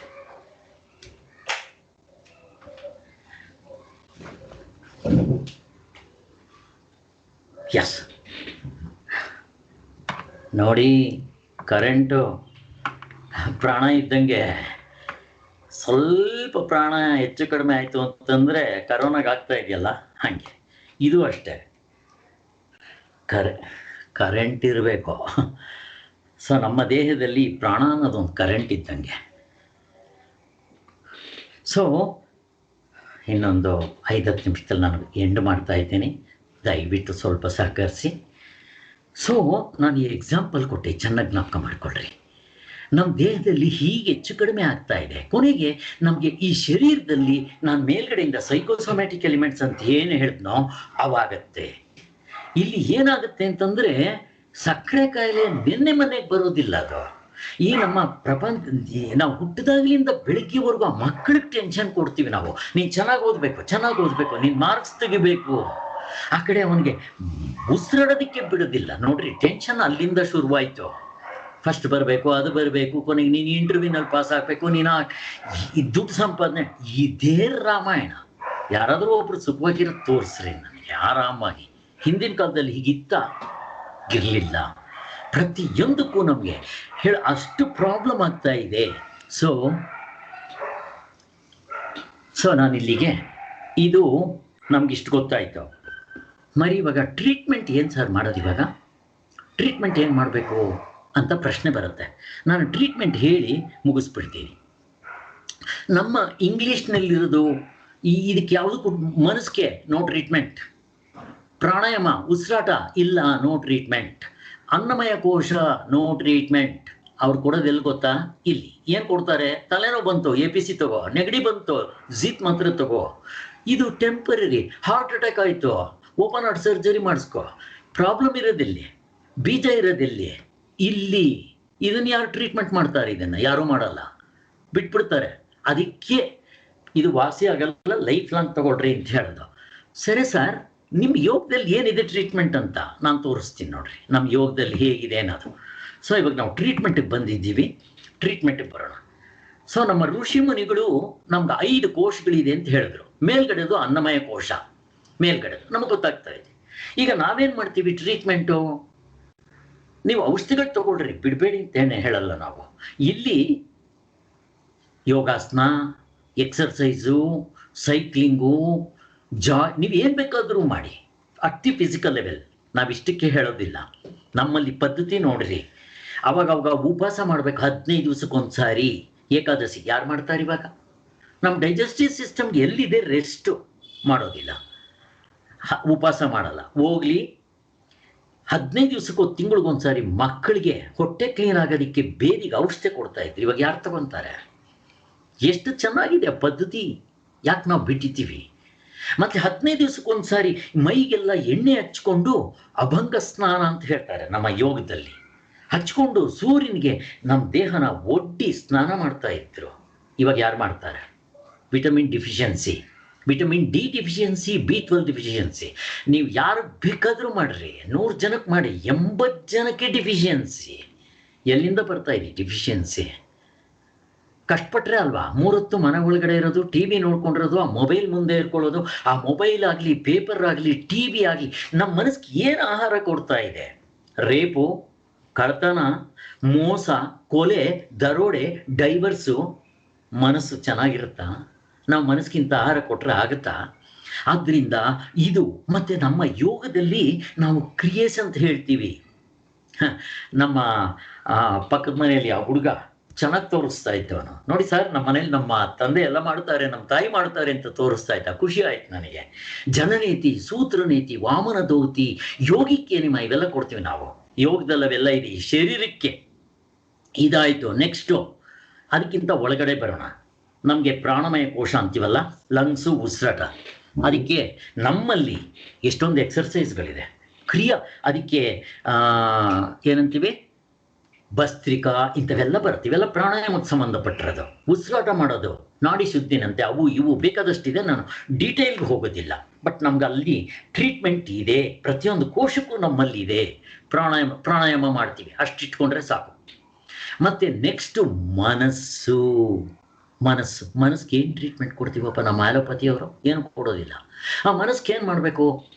ಮನಸ್ಸಿಗೆ ನಮ್ಮಲ್ಲಿ ನಿಮ್ಮ ದೇಹಕ್ಕೆ ಒಳ್ಳೆ ಆಹಾರ ಕೊಡ್ತಿರಲ್ಲ, ಹಾಗೆ ನಿಮ್ಮ ಮನಸ್ಸಿಗೂ ಒಳ್ಳೆ ಆಹಾರ ಕೊಡಿ. ಆಹಾರ ಹೆಂಗೆ ಕೊಡೋದು? ನಾವು ಏನು ಆಹಾರ ತಗೊಂತೀವೋ ಅದು ನಮ್ಮ ದೇಹದ ಅಂಶವಾಗುತ್ತೆ. ಟಿ ವಿ ನೋಡ್ತಾ ಆಹಾರ ತಿನ್ನೋದು ನಮ್ಮ ಪದ್ಧತಿ ಅಲ್ಲ. ನಾವು ಆಹಾರ ಕೊಡ್ತಾ ಇದ್ದಾಗ ಟಿ ವಿ ಕೆಟ್ಟದ್ದು ನೋಡಿದ್ರೆ ನಿಮ್ಮ ಮನಸ್ಸಿನಲ್ಲಿ ಕೆಟ್ಟ ಥಾಟ್ಸ್ ಬರುತ್ತೆ. ಅವು ಟಿ ವಿ ನೋಡಬಾರ್ದು. ಬಟ್ ಯಾರು ಫಾಲೋ ಮಾಡ್ತಾರೆ ಇವಾಗ? ಆಮೇಲೆ ಅದು ಬಿಟ್ಬಿಡಿ. ಭಜನೆ ಮಾಡೋದು, ಮತ್ತು ಮಂತ್ರ ಜಪ ಮಾಡೋದು, ಮತ್ತು ಹಾಡುಗಳನ್ನ ಹೇಳೋದು, ಇವುಗಳನ್ನೆಲ್ಲ ಮಾಡ್ಬೋದು ಮನೋಮಯ ಕೋಶಕ್ಕೆ. ಭಜನೆ, ಜಪ, ಮತ್ತು ಈ ಲಲಿತ ಸಹಸ್ರನಾಮ, ವಿಷ್ಣು ಸಹಸ್ರನಾಮ, ಭಗವದ್ಗೀತೆ ಶ್ಲೋಕಗಳನ್ನ ಹೇಳೋದು, ಇವೆಷ್ಟು ಮಾಡ್ಬೋದು ಮನಸ್ಸಿಗೆ. ಅವೆಲ್ಲ ಇವಾಗ ಹೊರಟೋಯ್ತು. ನೀವು ಫಿಲಮ್ ಹಾಡಬೇಕಾದ್ರೂ ಹೇಳಿ, ಚೆನ್ನಾಗಿರೋದು. ಅಥವಾ ದೇವರ ಕೀರ್ತನೆಗಳು, ನಾಮಗಳು ಹೇಳಿ, ಪುರಂದರದಾಸರದು ಅವ್ರದ್ದು. ಮನಸ್ಸಿಗೆ ಇವೆಲ್ಲ ಕೊಡ್ಬೋದು. ನೆಕ್ಸ್ಟು ಬುದ್ಧಿ, ಇದಕ್ಕೆ ವಿಜ್ಞಾನಮಯ ಕೋಶ. ಇಂಟೆಲೆಕ್ಚುಯಲ್ ಅಂತಲ್ಲ, ಬುದ್ಧಿ ಅಂದಿದ ತಕ್ಷಣ ಇಂಟೆಲೆಕ್ಚುಯಲ್ ಅಲ್ಲ, ವಿವೇಕ ಅಂದರೆ ಏನು? ಇದನ್ನ ಚಿನ್ಮಯ ಮಿಷನ್ ಅವ್ರು ಕೊಡ್ತಾರೆ. ಅದಕ್ಕೆ ಅವ್ರಿಗೆ ಜ್ಞಾನ ಯಜ್ಞ ಅಂತ ಹೇಳ್ತಾರೆ. ನಮ್ಮಲ್ಲಿ ಭಗವದ್ಗೀತೆ, ಉಪನಿಷತ್ತುಗಳಿದೆ, ಒಳ್ಳೆ ಪುಸ್ತಕಗಳನ್ನ ಓದೋದು. ವಿವೇಕ, ನಾನು ಯಾಕೆ ಹುಟ್ಟಿದ್ದೀನಿ, ನನ್ನ ನಿಜವಾದ ಕರ್ತವ್ಯ ಏನು, ಸಂತೋಷ ಬೇಕು, ಎಲ್ಲಿದೆ ಸಂತೋಷ, ಇವೆಲ್ಲ ಇದು ಬುದ್ಧಿಗೆ ಸಂಬಂಧಪಟ್ಟಿರೋದು. ನಾನು ಇಲ್ಲೊಂದು ಕಥೆ ಹೇಳಕ್ಕೆ ಇಷ್ಟಪಡ್ತೀನಿ. ನಿಜವಾಗ್ಲೂ ನಮ್ಗೆ ಆನಂದ ಎಲ್ಲಿದೆ? ಪ್ರತಿಯೊಬ್ಬರು ಸುಖ ಹುಡುಕ್ತಾ ಇದ್ದಾರೆ, ಎಲ್ಲಿದೆ ಅಂತ.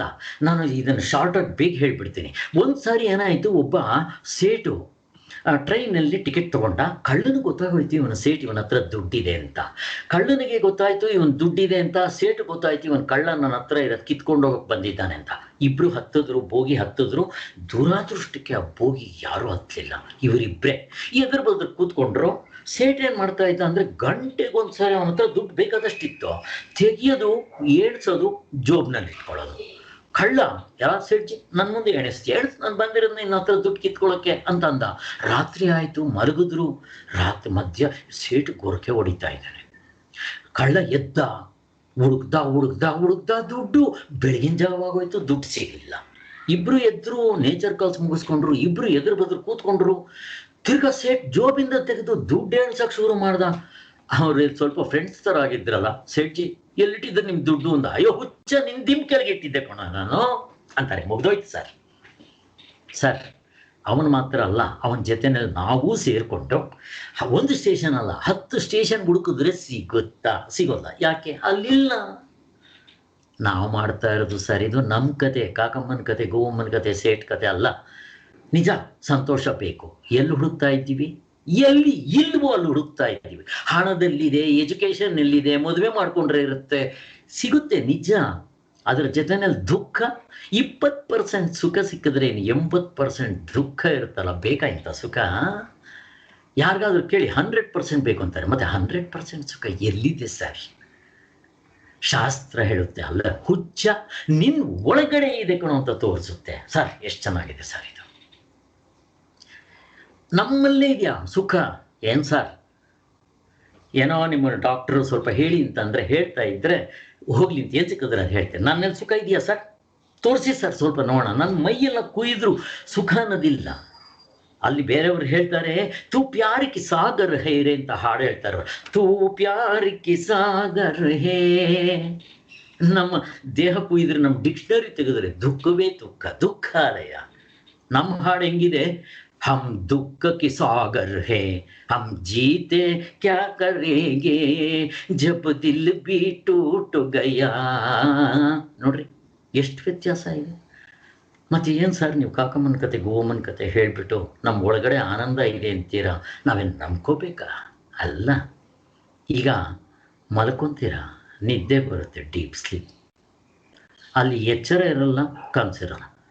ಎದ್ದ ಮೇಲಪ್ಪ ಇಷ್ಟೊತ್ತು ಎಷ್ಟು ಚೆನ್ನಾಗಿ ಮಲಗಿತ್ತು ಅಂತ ಹೇಳ್ತೀವಲ್ಲ, ಅಲ್ಲಿ ಕರೋನಾ ಭಯ ಇತ್ತು ಸರ್. ಸ್ವಲ್ಪ ಯೋಚನೆ ಮಾಡಿ. ಇಷ್ಟೇ, ನಾನು ಮುಗಿಸ್ತಾ ಇದ್ದೀನಿ. ಇನ್ನೊಂದು ನಾನು 6:30 ನಾನು ಮುಗಿಸ್ಬಿಡ್ತೀನಿ. ಇನ್ನೆಲ್ಲ ಒಂದು 10 ನಿಮಿಷ ಸರ್. ಮಲಗಿದಾಗ ಈಗಲೇ ನಿಮಗೆ ಪ್ರೂಫ್ ತೋರಿಸ್ತಾ ಇದ್ದೀನಿ, ಆನಂದ ನಿಮ್ಮ ಒಳಗಡೆ ಇದೆ, ಹೊರಗಡೆ ಇಲ್ಲ. ಹಣದಲ್ಲಿಲ್ಲ, ಶರೀರದಲ್ಲಿಲ್ಲ, ಹೆಂಡತಿನಲ್ಲಿಲ್ಲ, ಮಕ್ಕಳಲ್ಲಿಲ್ಲ, ಹೆಸರಿನಲ್ಲಿಲ್ಲ, ಬಿರ್ದ್ನಲ್ಲಿಲ್ಲ, ರಿಚ್ನೆಸ್ನಲ್ಲಿಲ್ಲ, ಅರಮನೆಯಲ್ಲಿಲ್ಲ. ಅದನ್ನೆಲ್ಲ ಹ್ಯಾಪಿ ಅನಾಲಿಸಿಸ್ ಅಂತ ನಾವು 1 ಗಂಟೆ ಮತ್ತೆ ನಾನು ಟೈಮ್ ಕೊಟ್ಟರೆ ಅದರದ್ದೇ ಟಾಪಿಕ್ ಬೇರೆ. ಬಟ್ ನನಗಿಷ್ಟೇ ಬೇಕಾಗಿರೋದು, ಆ ವಿಜ್ಞಾನಮಯ ಕೋಶದಲ್ಲಿ ನಾವು ಮಾಡಬೇಕಾಗಿರೋದೇನೋ ಸಂತೋಷ ಪ್ರತಿಯೊಬ್ಬರಿಗೂ ಬೇಕು, ದೇವತೆಯಿಂದ ರಾಕ್ಷಸ ಮನುಷ್ಯ ಪ್ರಾಣಿಗಳವರೆಗೂ. ಬಟ್ ಎಲ್ಲಿದೆ ದೇವರು? ಮನುಷ್ಯರು ನಮ್ಗೆ ವಿವೇಕ ಕೊಟ್ಟಿದ್ದಾನೆ ದೇವರು, ಅದನ್ನು ಉಪಯೋಗಿಸ್ಕೋಬೇಕು. ಎಲ್ಲಿದೆ ಗೊತ್ತಾ? ನಮ್ಮ ಒಳಗಡೆ ಇದೆ. ನಿದ್ದೆನಲ್ಲಿ ನಾನು ಕರೋನಾ ಭಯ ಇಲ್ಲ, ನಾನು ಹುಟ್ಟಿದ್ದೀನಿ ಅಂತ ಭಯ ಇಲ್ಲ, ಸತ್ತೋಗ್ತೀನಿ ಅಂತ ಭಯ ಇಲ್ಲ, ಮತ್ತು ನಾನು ಬಡವ ಶ್ರೀಮಂತ ಏನು ಭಯ ಇಲ್ಲ.